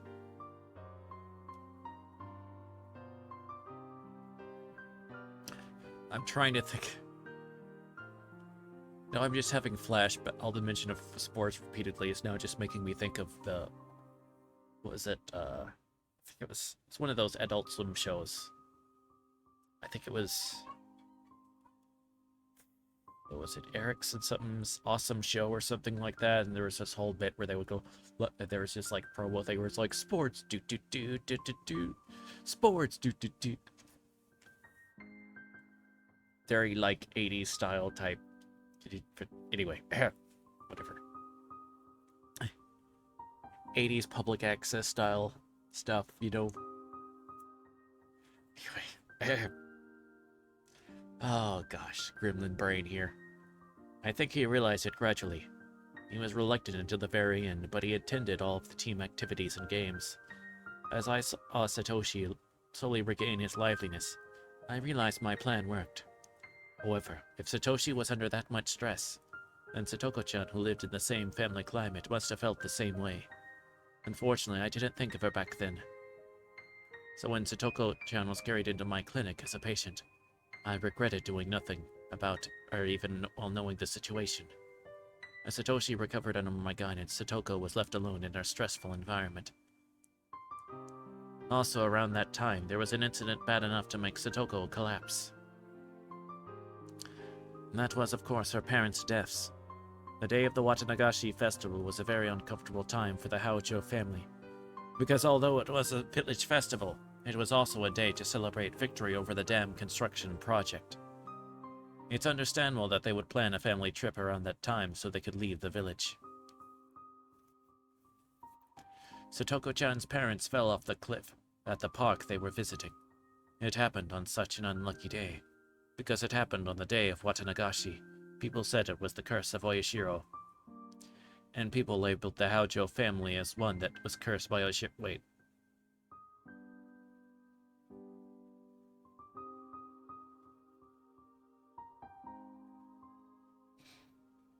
Is freaking almost everything about the deaths basically because of Takano?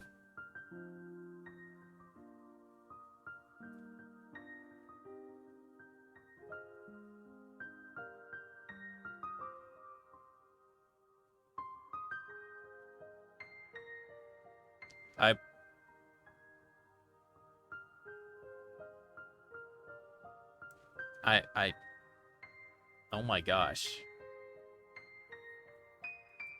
Oh my gosh.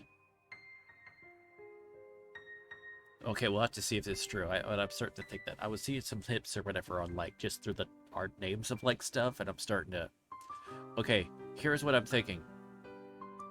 Because, like, she killed the foreman because they need someone that's, like... Because they need, like, basically a dissection or something like that. Is a patient? And that's why they never found the head. It's because they need, like, Yeah, they need to examine a body that was, like, still alive, but almost dead. And then...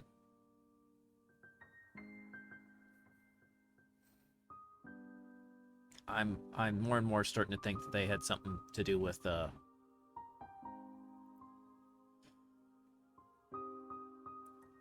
Satoshi and Satoko's parents.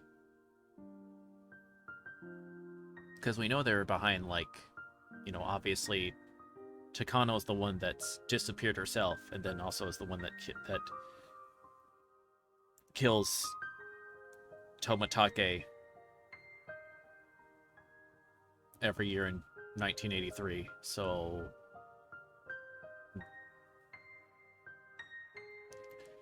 people labeled the Haocho family as one that was cursed by Oishiro-sama. The parents were given the cold shoulder by everyone in the village. So if their parents gone, Satoshi and Satoko should have been freed from that, but unfortunately the accident happened on the day of Watanagashi. That's why the members of the Haocho family continued to be shunned. Satoko-chan was the only one who was at the site of the accident. Satoshi-kun didn't go on the trip because he had an event with the baseball team. Therefore, the police mainly interrogated her. The detective, Oishi, suspected an act of organized crime by the village. So Satoko-chan, as the only witness on site, he drilled her with questions. Because of course he did. She was as stressed as Satoshi, perhaps even more, so of course she couldn't take it. In the interrogation, she began to wheeze and gasp for air. The anguished look I saw on Satoko-chan's face when she was carried into the clinic was very, very tragic. It broke my heart just to imagine what she had to go through. Coach, is Satoko okay? Yes, don't worry. She's a bit confused, but only temporarily, that's all. May I see her? She finally fell asleep, so I'd rather not wake her up just yet. Let's just let her rest for a while. It was a good idea to have her stay here. It's a good idea to have her stay here for a few days, too. Don't worry. I'll take good care of her. Thank you. I know Satoshi-kun is a great big brother who truly cares about his sister. He empathizes deeply with her. In other words, Satoshi-kun's worries and stress were reflecting Satoko-chan herself.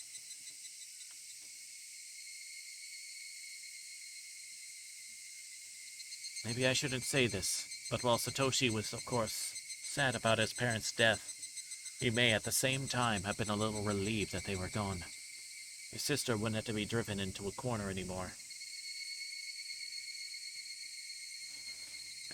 Unlike Satoshi, Satoko didn't have the social skills to get along with her stepfather. So putting her mother aside, I was certain that losing her father, the greatest cause of stress in her life, would bring great change to her home environment. But I couldn't believe what happened next.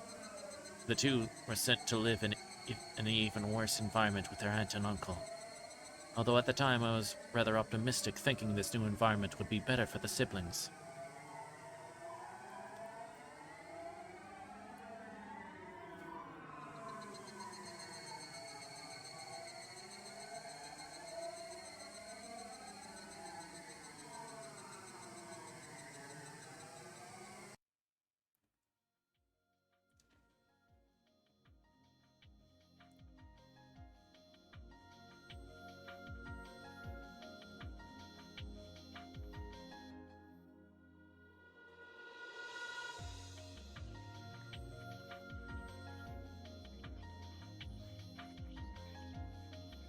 Okay, let's see.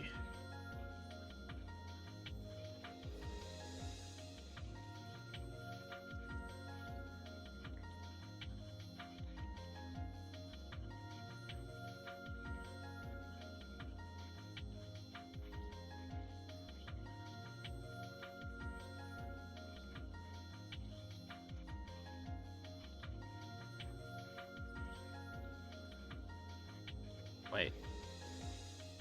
Didn't we already do this one? Did it not get...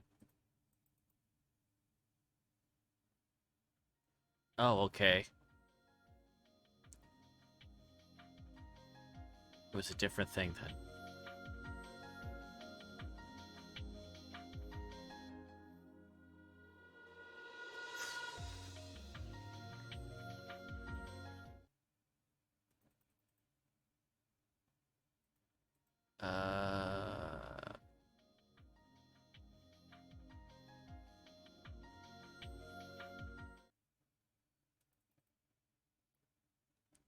Okay. You start triggering the... Oh, here we go. I think this should work. Okay, yes. The gathering place inside the Three Shrine is in fact the headquarters of the Onkafuchi Guardians. Normally a shrine should be a calm and quiet place, but there were anti-dam signs everywhere, making it very obvious what this location had become. There are over 30 members of the Guardians here at the moment. They're having a heated conversation about their plans for the future. Although this meeting place is on the Frude family's property, it's a community facility, so it closes at 9 p.m. Of course, sometimes the discussion gets so heated that it goes on past closing times, but meetings are supposed to end by 9.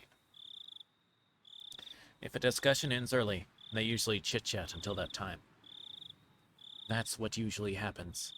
Of course, they mostly talk about the dam even when they chit-chat. They talk about someone's mistreatment at the government office, or someone getting arrested unjustly, or complain that people at the dam construction site are too violent. Since it's idle chatter, the topics are slightly emotional, and because of that, there is a good deal of bad-mouthing the Haojos. Then she threw the circulation notes away. Can you believe that?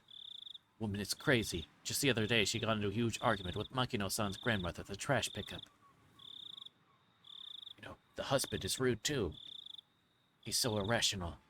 You see him at the explanatory meeting? It was bad, huh? Can't believe they're still here. Wish they just leave.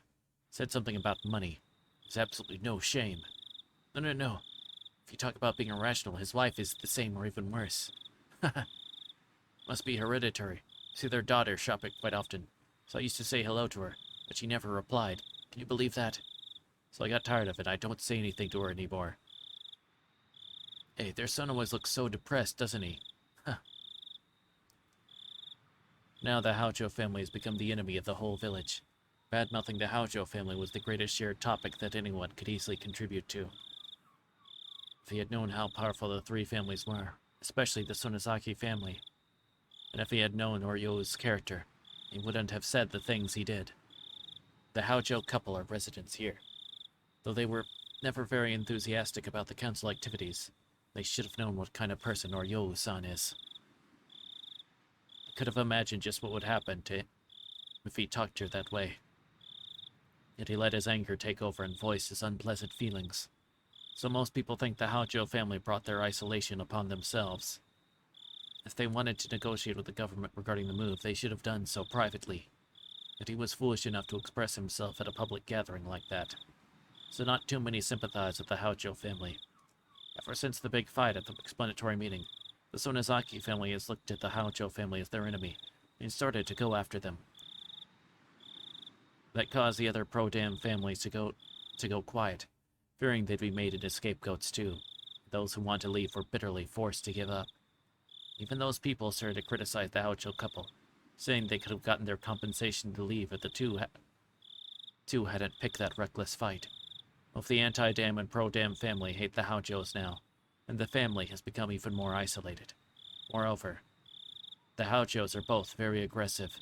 They should have stayed quiet at least until things settled down, but they didn't.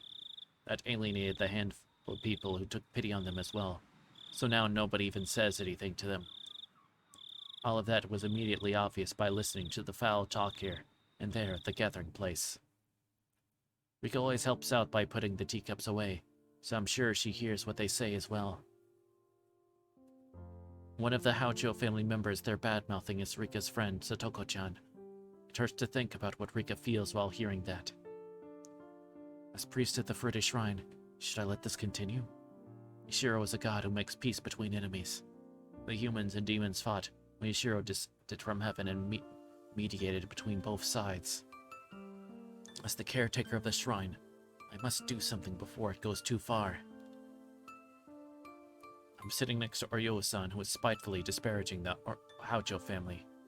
So that ass was talking shit to me. Who the hell cares? I'll be cursed by Oshiro-sama, that's for sure. Nearly people cheer her on as they listen to her speak. If I barge in now, I have a feeling it won't be a peaceful conversation. But I have to make up my mind. As the priest at the Frude Shrine. Also for the sake of Rika's friend, Satoko-chan. Oryo-san, don't you think you've said enough by now? Huh? The hell you're trying to tell me? Well, I'm sure Haojo-san really didn't mean what he said. Isn't a bit much for this kind of treatment to go on for so long? Shut up. Heard what he said, didn't you? Aren't you pissed? He pissed me off. Shit. Yoru-san is the head of the Sonosaki family, the heir to the demons. She never forgives anyone who stands against her, so there's no way she would even listen to what I'm trying to say. Yoru-san and the others became furious and refused to listen to me. I also mentioned that the dam construction plan will be cancelled soon, so they should calm down already. I said that because the staff at the area clinic told me that the government is putting some kind of pressure on the Ministry of Construction, thinking that I'm an opportunist. Soon criticism of me began to circulate the room. After that, I realized that I'd become branded as a fence-sitter. If the demons are willing to listen, then there's a chance to make peace. But how can I make peace with people who refuse to listen? I destroyed their mood, so I just had to give up and shut my mouth. Then I felt a little hand on my back. Rika, it's getting late. Why don't you go home? No matter how hard we try, we can't reach them. Rika looked into the distance while she spoke. The evil of this corrupted village is probably beyond the means of those of us living in that muck. But I won't lose hope. Surely, someone will destroy this stagnation will arrive. Very soon, I know. Her eyes shone as if seeing a future that only the maiden of the Furude Shrine could see.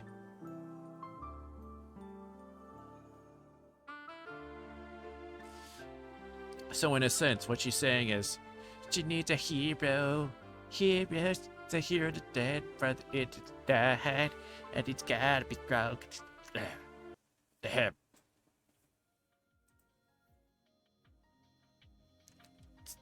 Bit of bits we should save.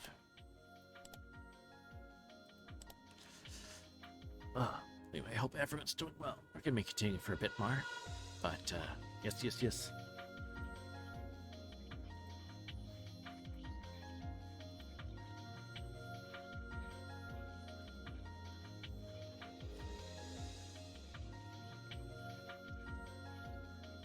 Okay.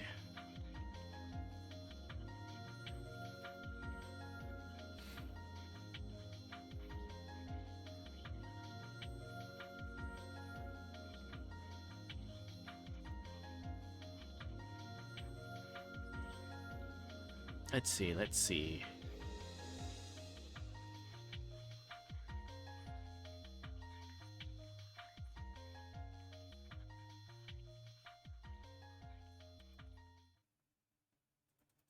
Nope, not yet.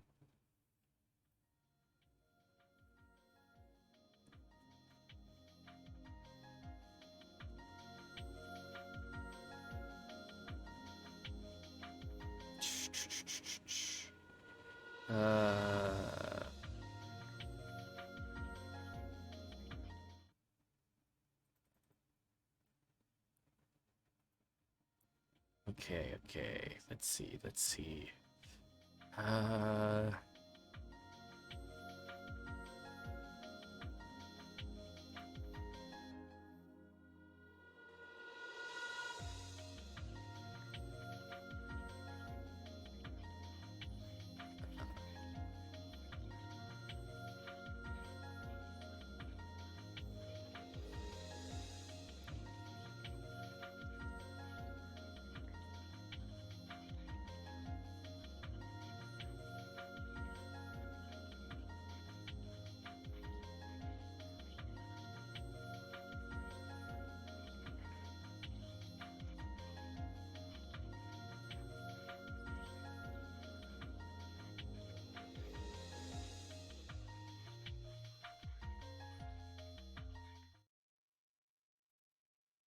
No, darn it.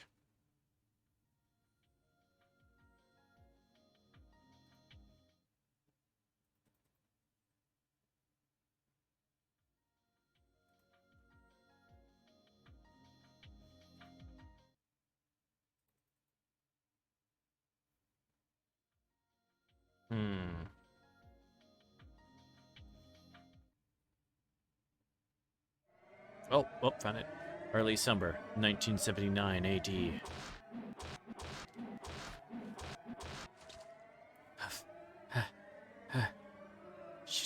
Shit. Manager, come on, say something. Manager. Idiot, he's dead already. Clang. A loud noise snapped everyone out of it. Someone dropped the shovel he was holding. The shovel was smeared with reddish-black blood. Oh, not just the shovel. All 6 construction workers' clothes were blood-soaked too.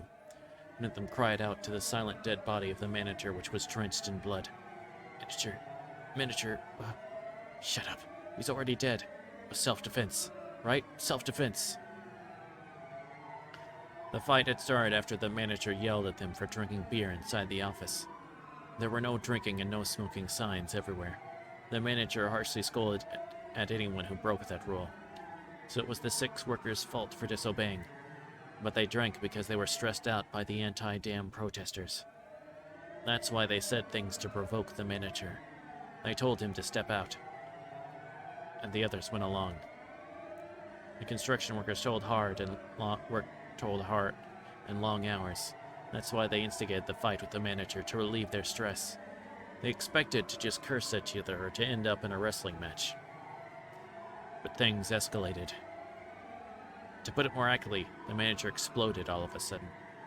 The manager had to deal with the residents' protests as well, so he was under just as much pressure, or maybe even more. But how he changed was not normal.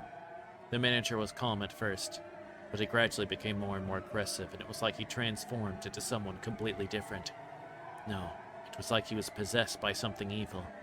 The men who instigated the fight sobered up when they saw his behavior. Then, the manager picked up a shovel that was nearby and tried to smash his opponent's head with it. He managed to avoid the hit, but if he didn't, his head would have surely been split open.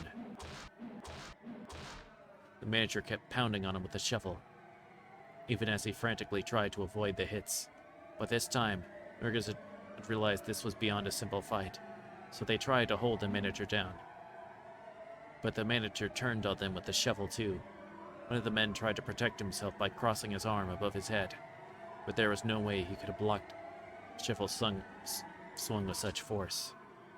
Blood spurted out, and the man groaned in pain. By this time, the 6 men had realized the manager was not his usual self.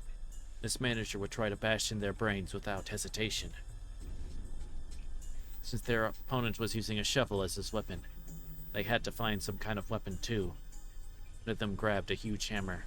Usually they need to find something as well. Restraining the manager in that condition, it was better to arm themselves. Wasn't supposed to be this way. Take that long for the madness to infect the 6 workers. It's only a matter of time before they went from restraining him to lynching him. By the time they realized what had happened, the manager was already a lump of meat.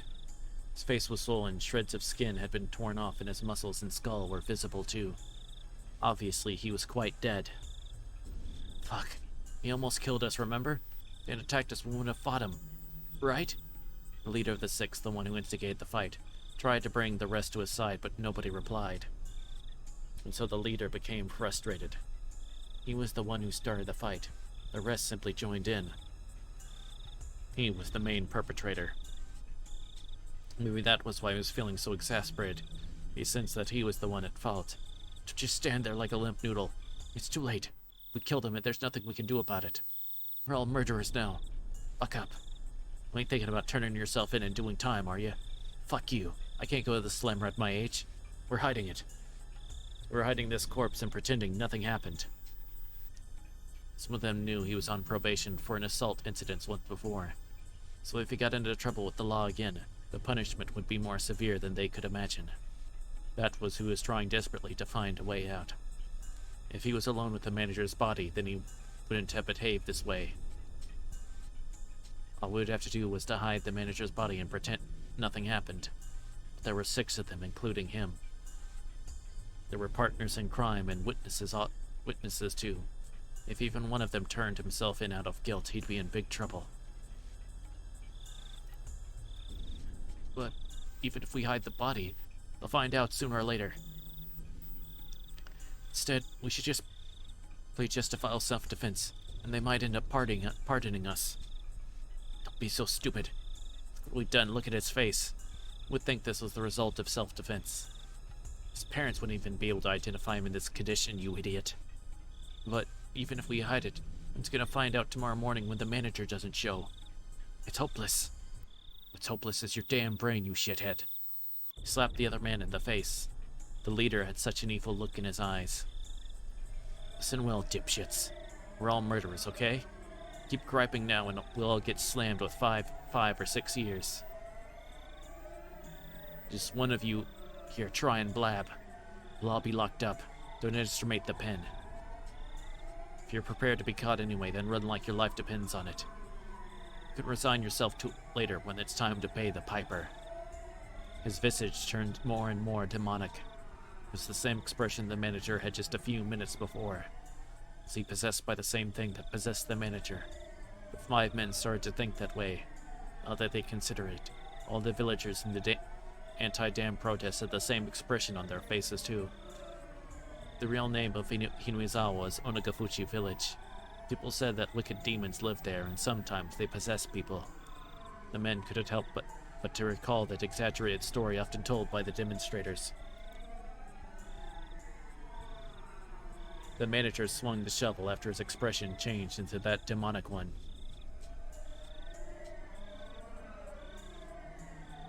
There was no guarantee this man wouldn't do the same. In fact, he was still squeezing the hammer in his hand, glaring at everyone and threatening them. If someone suggested surrendering, he'd probably smash their head in with it. I know. To make sure nobody betrays the rest, I have an idea. Make it easier to hide the body, too. What is it? We're gonna cut up the body into 6 pieces. What? They all wanted to object to the idea. Killing was a serious crime itself.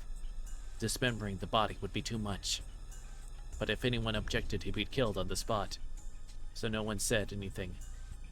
We'll all cut him up together. Remember what the manager used to say? Teamwork. We're all in this together. We'll each take a body part and hide it responsibly. What do you think, huh? This way, we're all equally guilty, right? I won't let anyone give themselves up. 5 men were all taken in by his ghastly face. They could even feel the fear of the Onagafuchi demons creep up their backs.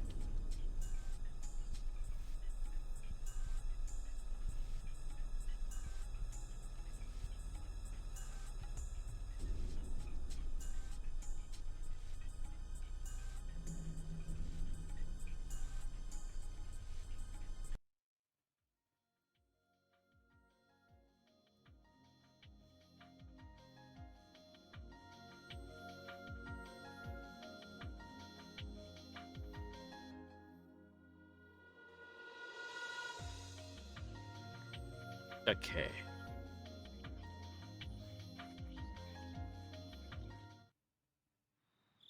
I was half asleep, so I didn't even hear the phone ringing nearby.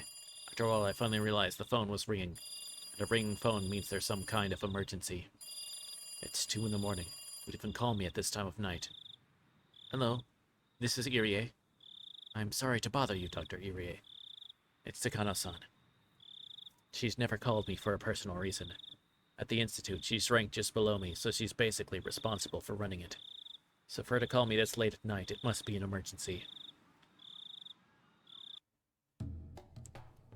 Sorry it took me so long. Is it true we have another terminal patient?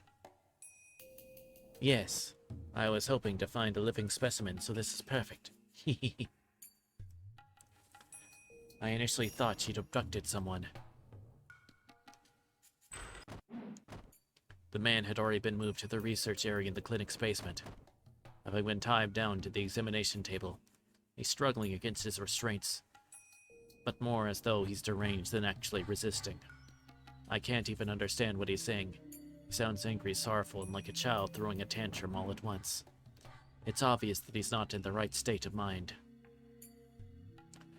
Anyway, let's put him under anesthesia. He might kill himself otherwise. I wanted to observe him a little longer, but I guess I have no other choice. One of the staff with a white gown got the anesthesia ready. Even a normal person would struggle to escape a restraining table in this suspicious room. But this man's behavior is at an abnormal level. Sure, Okanoki and his friends for the mountain dogs are the ones who captured him. Capturing a man in this state of mind couldn't have been an easy task. According to according to Takano, she ran into this patient on her way home from the clinic by accident. She brought him back here, tested him, and the results came back positive. Of course, I have no intention of just believing what she's telling me, but there's no question that this man is at the terminal stage, and a live specimen is exactly what we need to research the syndrome. Who is this man anyway? He had something wrapped in newspaper. What do you think was in it? Oh, what is this? Something wrapped in a bloody newspaper on a tray. It's the head. Blood-drenched paper. I can only imagine there is something gruesome inside of it. Takano-san looked like she wanted to surprise me with something interesting. God, this is awful. It's a bloody right arm. Oh, okay, maybe not. The man on the table still has his. His right arm doesn't belong to him. So who does it belong to? Used to looking at things like this as a doctor, but the horrible cross-section makes me want to look away. It wasn't done according to a medically acceptable method, that's for sure. It was obviously done out of cruelty. Judging by the situation, I assume this man cut off this right arm. So he's the culprit behind the body dumping that's been occurring in the neighborhood? At that point, there was no way of knowing who the right arm belonged to. But the next morning, the dismemberment murder of the dam construction site director was reported. They mentioned that his right arm was still missing, so we learned who the arm belonged to. Okay, I guess I must have misremembered. It wasn't a head, it was just an arm that they never found. This man has a criminal record and he's on probation. And he committed another crime. I bet he dismantled the body in order to hide it. I'm sure it depends on the circumstances, but he'll get more than just a few years in prison. So you won't hesitate to dissect a scumbag like him, right? Who knows? Maybe he was a scumbag before and became violent due to the syndrome. Or maybe he had gone straight but became violent again due to the syndrome. The former is one thing, but if it's the latter case, it's not his fault. That's why Hinamizawa syndrome is so terrifying. We can't tell if the syndrome is the cause of the crime, or if it's simply a problem of a human nature. It causes a defect of human nature in the first place. That was precisely Iria's area of research. Hate the crime, not the criminal. Can criminals only be corrected by punishing them with imprisonment? If a person commits a crime because of a mental disorder, but then gets treatment, he's corrected. In other words, there are no crimes in this world, only patients awaiting treatment without anyone else being able to understand them. In medieval times, patients with mental disorders were said to be possessed by demons, and they were either confined or killed. Centuries after, they were finally acknowledged as mentally ill people who needed treatment. Perception can change with time. They're called criminals now. Maybe after several centuries, those criminals will be acknowledged as patients who were entitled to appropriate treatment. Explaining crime through illness instead of malice. That's my life's work. Hinamizawa syndrome is a strange disease that can support my theory. Solving its mysteries is extremely important to me. Solve those mysteries. I need a medical sacrifice. It's an extremely sinful thing to do, but there's no way to unravel this without it. The Iria Institute was authorized to take such drastic measures if necessary. That's why I was asked about it so many times when I accepted the position of director. Finally, the opportunity is here. This will be the first step of our research on this strange disease. But even now, I'm a little hesitant. I've opened up human bodies in many surgeries. What I'll be doing on this man is something very similar. But there's also something that's very different. What I did before was part of treatment. I did it to save the patient's lives. I did so the patients could have a better future. What I'm trying to do here isn't treatment. He will die at the end of it.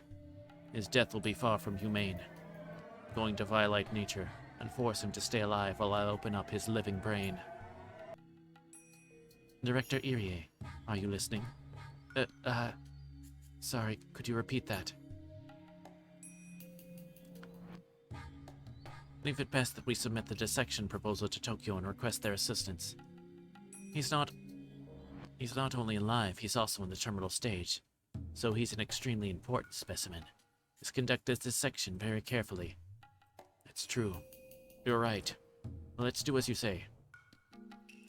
I think we'll have a few days before the dissection, so I want to run some reaction tests once he's off the anesthetic. Do you think that's safe? Even if he's restrained, we don't know what'll happen. Finally have the opportunity to test a live specimen. We can't only look into his brain. Hehehe. Takano's unusual cheerfulness made me feel odd. Maybe her reaction is normal. Maybe I'm the one who's not reacting normally in this situation. No, her reaction is not normal, good sir. The fact that you don't realize, wait a minute, that's not a normal response, is, it's a bit delicate.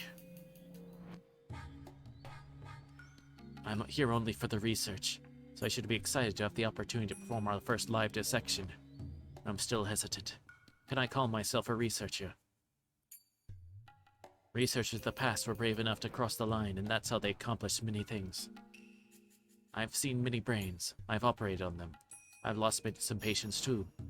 But I never thought anything of it because I knew I did the right thing. But my hard work was denied afterwards. It pained me to think of that, and I just needed to advance the field of medicine to ensure their deaths weren't wasted. That's the true form of those advancing the field of medicine. But how was my heart tormented so much just by changing the name from treatment to dissection?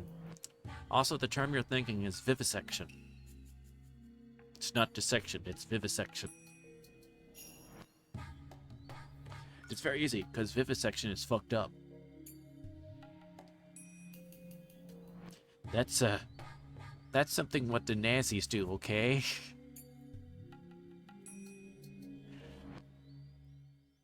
And similar of their ilk do.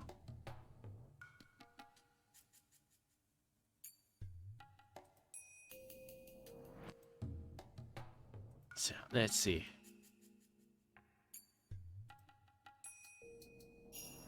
Welcome in, Insurrent. I hope you're doing well. Hey.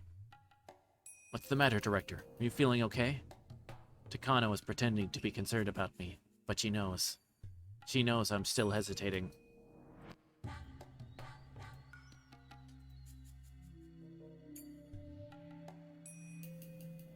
And she's telling me that I should be ashamed as a researcher for feeling that way.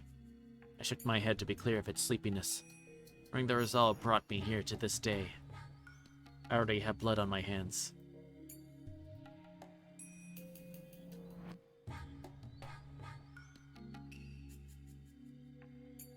And how I love your character so you... Oh, thank you very much. I'm good. Thank you very much for asking.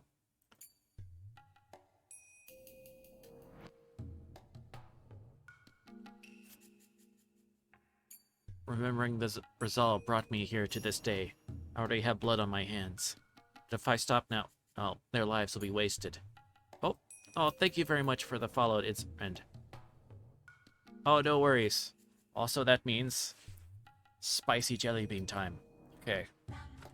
As long as I don't get the ghost pepper this time, I'll be or not, well, not ghost pepper. Carolina Reaper. Okay, spin the spinner. Just remember, what do I get? That's not a very good spin, though. But, alright. And I got Sriracha. Okay, good. It's a bit smoldering, but... Let's see, I think that's... this color.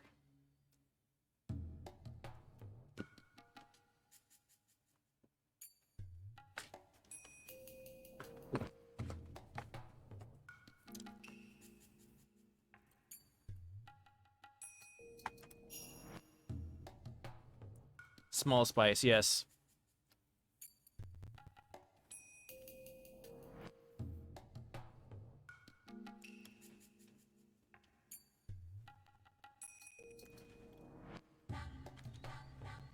I like put a little bit of sriracha goes really well with like some rice porridge.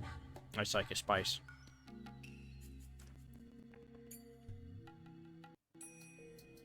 Yeah, the only really bad thing about these jelly beans is that they get stuck to your teeth.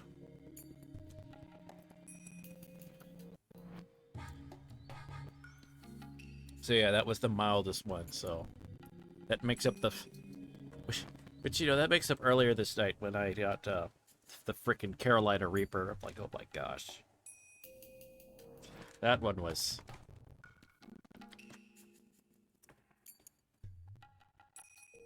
But, so yeah, I've got the least spicy one in intensity and then the most in one evening, so not sure exactly what that means look-wise. I guess that averages out or something like that.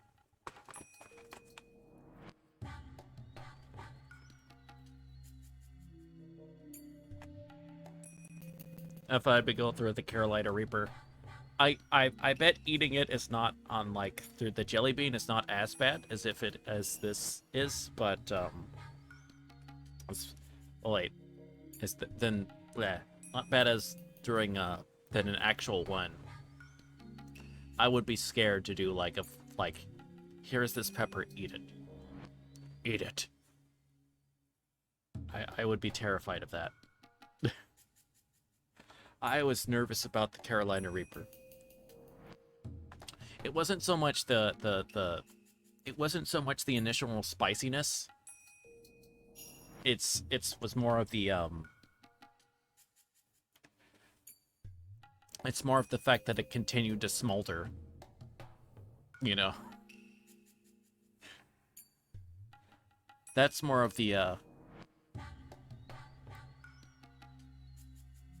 that's more of the problematic stuff. Ugh.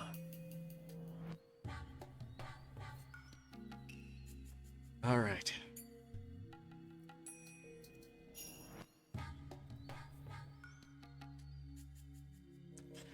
Those who shed their blood can only rest in peace once they've become the cornerstone of great research. Post-processing is what I'm afraid of. Yeah, that too. Yeah. But so far I'm preferring this to, the standard version of Bean Boozle, which is just, you spin it, and then you have a 50 chance of eating, you know, just a nice regular jelly bean, you know, or something completely foul.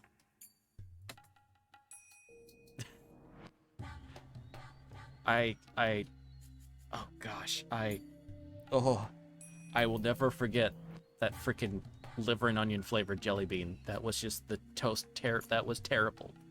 So bad. Oh. Oh.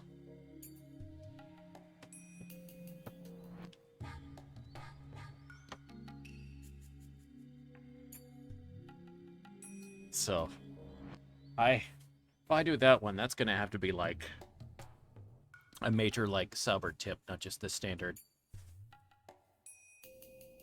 I don't mind doing like a 1 in 5 chance of getting a Carolina Reaper, you know,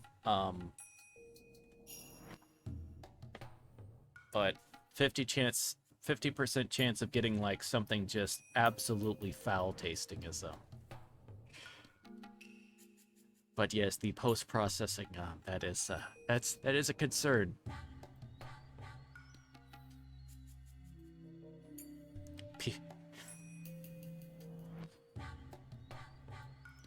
So tomorrow, anyone that's a member of my Discord is probably gonna erase us like, I've learned I hate those jelly beans. Fucking. I laugh about it now, but.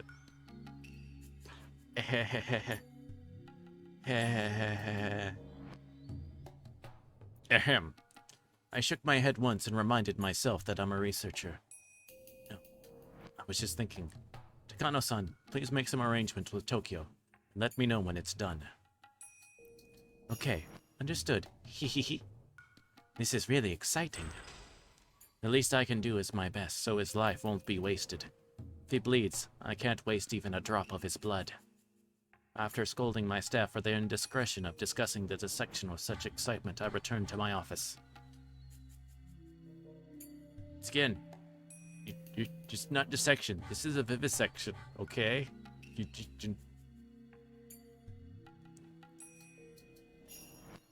Guessing part of like the story that we're getting from like the inside of like Dr. Irie will be like him realizing what the crap have I been doing? since we do meet him, like, later on, and he does seem to have a very different...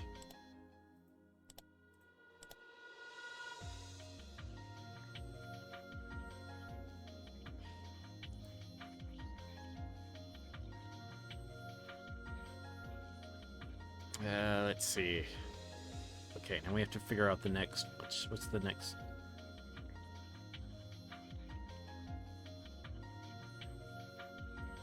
Oh, we could do this one. I don't know what to say. I want to say something, but I can't think of the right words. I can only sigh. Oh, Oishi-san. I've been looking for you. The section manager asked me about the wanted poster. Quiet. This is a place of rest. The Kumagai barged into the room. The old coroner quickly snapped back at him. Sorry. The section manager asked me about the wanted poster for the suspect. Can you talk to Yamakun about that? I need to speak to the coroner here. Could you tell him I'll be right over? Okay. Kumagai ran out of the autopsy room with the same haste he entered in. Oh, before I forget. Yeah. So right now we've been continuing with like this visual novel Higurashi, which we've been doing. Although I believe technically it's like listed as a sound novel, I think, or something.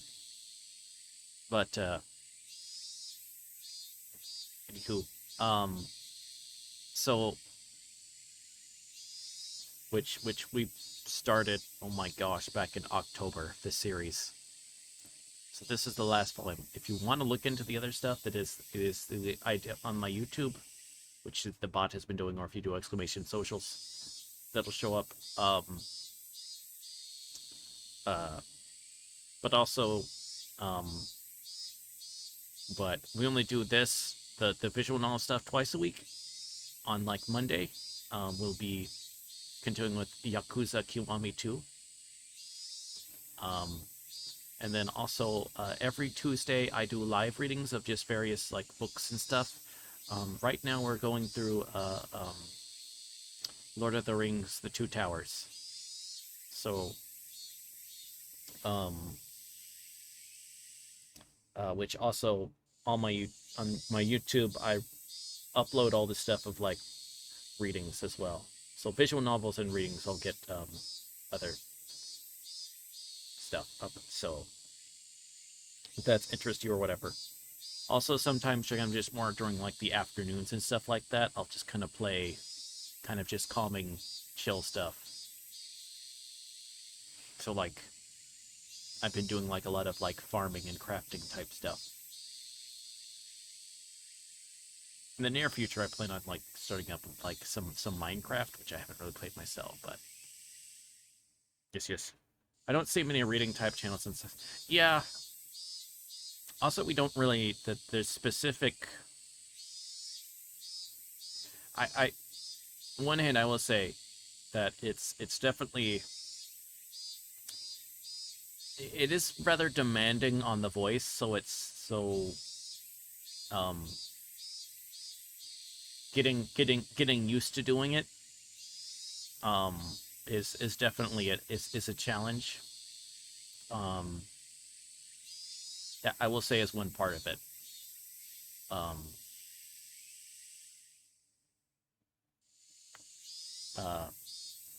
So that's one thing. Also, it would be easier. It's kind of harder to find us because there's not really much categories. Like at least on like Twitch, it's like for a long time I was doing like I was listing my readings as ASMR.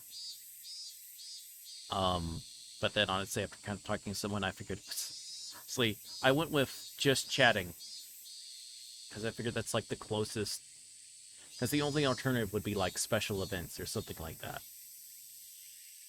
So it's a bit tricky. But yeah, those are every Tuesday night at about 8 p.m. Central Time. Are my we previously actually did because we've been like going through Lord of the Rings, so it's like we've been doing things in between. So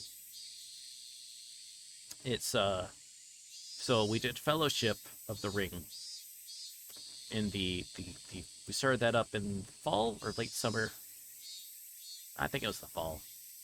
But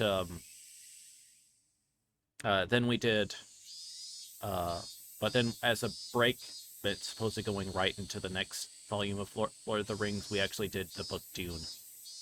Kind of feel opposite away. I just say in the VTuber account switch what I'm doing. Yeah, that is one thing as far as like especially like on Kick. That is one thing. Um, I do hope they get like the tag stuff, um, up there, whatever.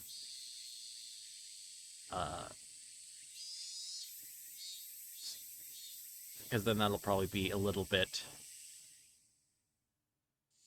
I don't. I think that'll help with discoverability in terms of people finding like content that they specifically kind of more want. But that'll probably be a bit, which is fine. Rome was not built in a day, as it were. Yes, indeed. So now let me put... I think I should have this up. Does my Discord command work? Yes, it does.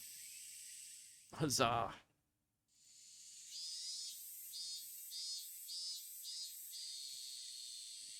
Pretty sure I was... Okay, anyway.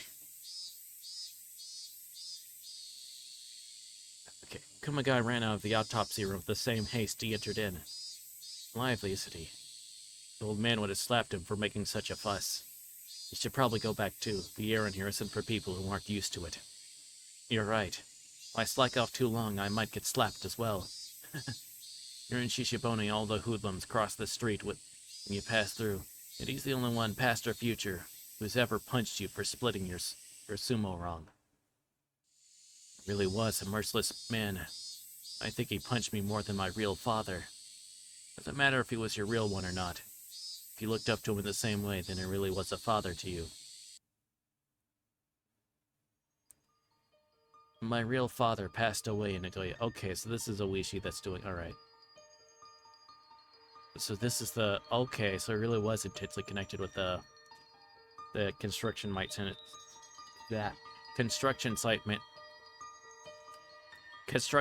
manager that was murdered. There we go, I said it. I swear I could read, I promise. I promise I could read English. He was unlucky. If he wasn't given the order to move to a plant in Nagoya, he wouldn't have died in an air raid. If he could have rode it out another half a year or so, then the war would have been over. I said, of course, but I was grown up enough by then that I didn't cry into the ground like my mother did. But people feel sadness in different ways. For some people, it comes all at once as an overwhelming wave, but others feel sadness gradually over a long period of time.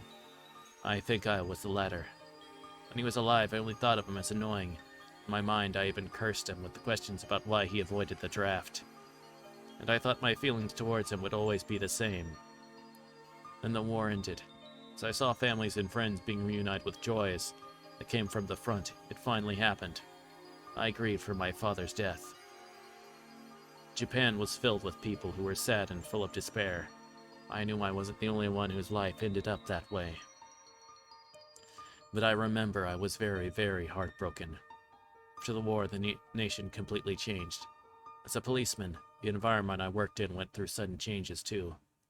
Or to forget my sorrow, the only thing I could do was devote myself to my work. At the time, I was in charge of busting people for buying rice illegally.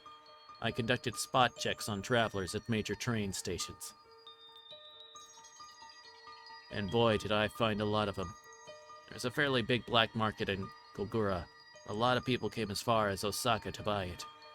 After the war, Japan faced a chronic shortage in food supply. To those ends, the nation instituted a food rationing program by signing the Food Control Act. But the rations the government provided weren't even close to being enough to feed families. Therefore, people had no choice other than buying food and supplies in the black market. The government hardly had enough food for rations, but there was somehow plenty on the black market. The dealers there sold it at outrageous prices. Some of them became quite wealthy. The Sonozaki family made their money through that black market, but that's another story. The government didn't bother arresting these dealers. For with their money, they were able to buy off the top members of the police department. Instead, they decided to go after the people buying the goods. They even confiscated the rice they bought by selling everything they owned. Yeah, I remember that. Isn't there a prosecutor who starved himself to death? Yeah, there was. A prosecutor who vowed not to eat illegal rice starved to death. Wasn't it in 1947? That was horrible. The public prosecutor proved it himself that people couldn't survive by adhering to the law. That prosecutor had grown tired of the government charging people with doing whatever they could to survive. He proclaimed that he was never going to buy black market rice again. In 1947, he starved to death when he was only in his mid-30s. The law prohibited people from buying black market rice, but that was the only way to survive. In that case, was the Food Control Act a bad law itself? The death of the prosecutor was seen as a desperate message to the government about the unjustness of that law. They rounded up people with bags of rice and lined them up at temporary inspection points next to the station. It was like a military tribunal. They inspected their bags and confiscated everything that they bought at the black market. The women all cried. They sold everything they owned to buy the rice. They pleaded that if we confiscated the rice, how would they feed their starving children? This makes sense, huh? Yet they forbade you from going after the sellers, so it was absolutely unfair from the view of the people. Everyone was on edge. If they heard police inspection was up at the next station, they'd jump off the train and run. Aware of these people, so we set up several officers near jump-off spots in order to capture them. I remember chasing after women carrying several kilos of rice on them. That was when I first met the old man. Man, I was surprised. Remember my father? He looked exactly like him. I really thought that maybe my father had miraculously survived the air raid in Nagoya. I was chasing a man who was running away from the inspection point.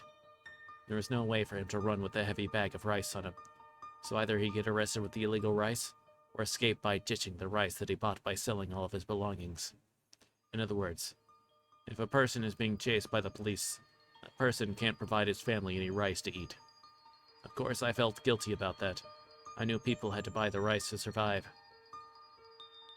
So we had a tacit agreement to let those who ditched the rice and ran away. Who ditched the rice and ran get away. So I always thought the same thing as I chased them. Please throw it away. I didn't want to catch him, because I didn't want to hear him crying and pleading in distress. It was then that the old man showed up. He looked exactly like my dead father. I was dumbfounded. Then all of a sudden he punched me in the head. If a father disciplines you as a child, you lower your head in apology. I was so happy to see my father alive that I couldn't hold my joy in. The old man said, "Let him go." When I heard his voice, I realized he wasn't my father, so I thought I'd arrest him for assaulting a police hotman. But a young man like me, who'd barely grown any hairs yet, was no match for an older man who used to fighting.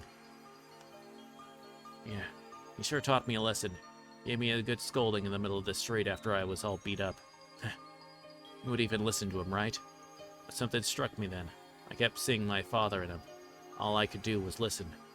Yeah, he's a ruffian, but he showed his guts. Like a real man, that's what made him such a great guy. You don't see men like him nowadays. He was a true example of a man from the good old times. Despite my age, I still needed a father. I needed someone to look up to and to show me what makes a man a man. When I think about it, I really did have two fathers. The old man was a father, a brother, and my best friend. But now, here he lies with his head, body, arms, and legs all dismembered. His right arm hasn't been found.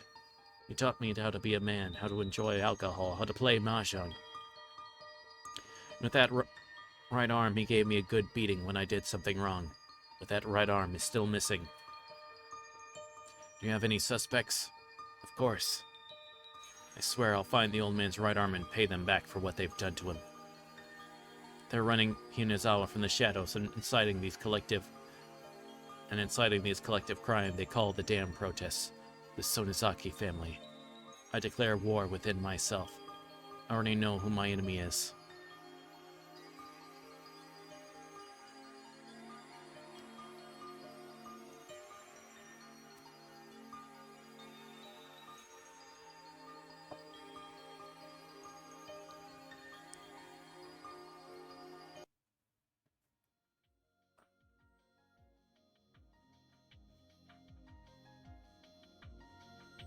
much do we have on the fragments we've gone?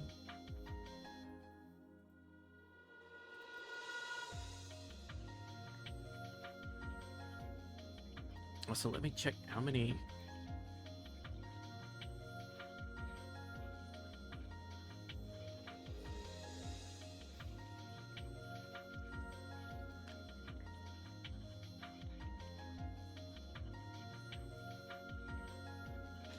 It's be quite a few. This chapter's got a lot.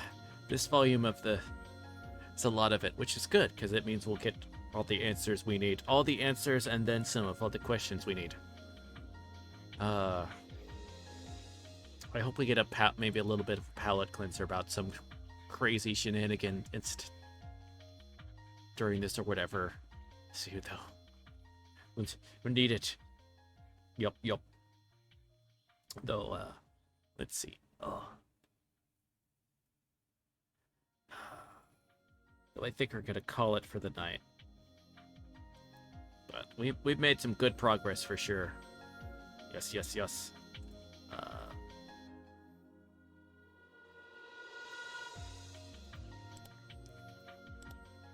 There we go. Yes, once again, this is Higurashi, When They Cry, Chapter 8. Matsuribayashi. Thank you for the stream. Oh, you're very welcome. You are so much. But yes, tomorrow at 8 p.m. Central Time for sure we'll be playing Yakuza Kiwami 2, which I've been having loads of fun with. Yes. And sometime during the afternoon, it'll probably be like, about between 3 and 4, something like that.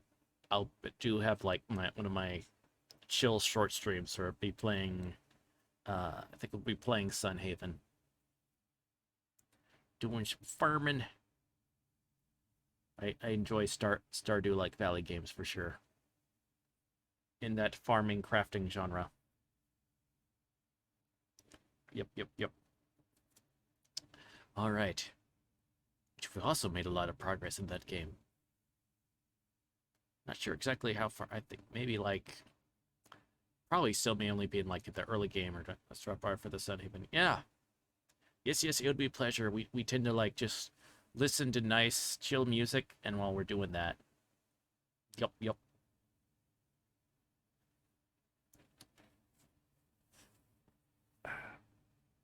But all right.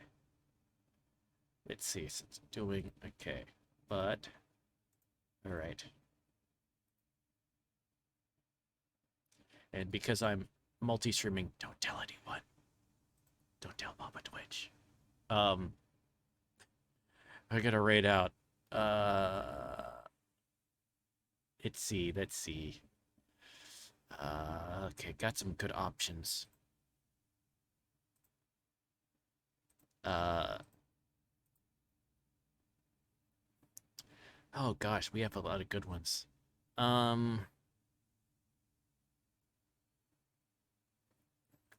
Let's see. You know what? Okay, there is someone that there's person Ayama is on, and I would like to, but I did give them a raid recently. There is someone that's currently doing a birthday debut-versary celebration. So that's the type of they are friend known for very long time in my streaming career. So just about all of it, pretty much. So which would be, so probably I've known them probably like a year and 3 months, something, give or take a month. So, all right, so we'll be giving Bits Bops a read. They're doing various things, but thank you all so much that came by. I really appreciate it. Thanks to the new folks for following. Thank you that those who gave a sub. Avian, thank you very much. It's just I have to see y'all tomorrow for some Sunhaven in the afternoon, and then later for some Yakuza. But let me get a message up. It's tea time. Tea time, tea time. Right, there we go. So thank you all. You have a lovely night, day, whatever your time zone happens to be. And let's some nice music. So bye-bye. It's a beautiful day and I can't stop myself from smiling. If we're drinking, then I'm buying. And I know there's no denying. Daddy! It's a beautiful day. The sun is up. Daddy did it!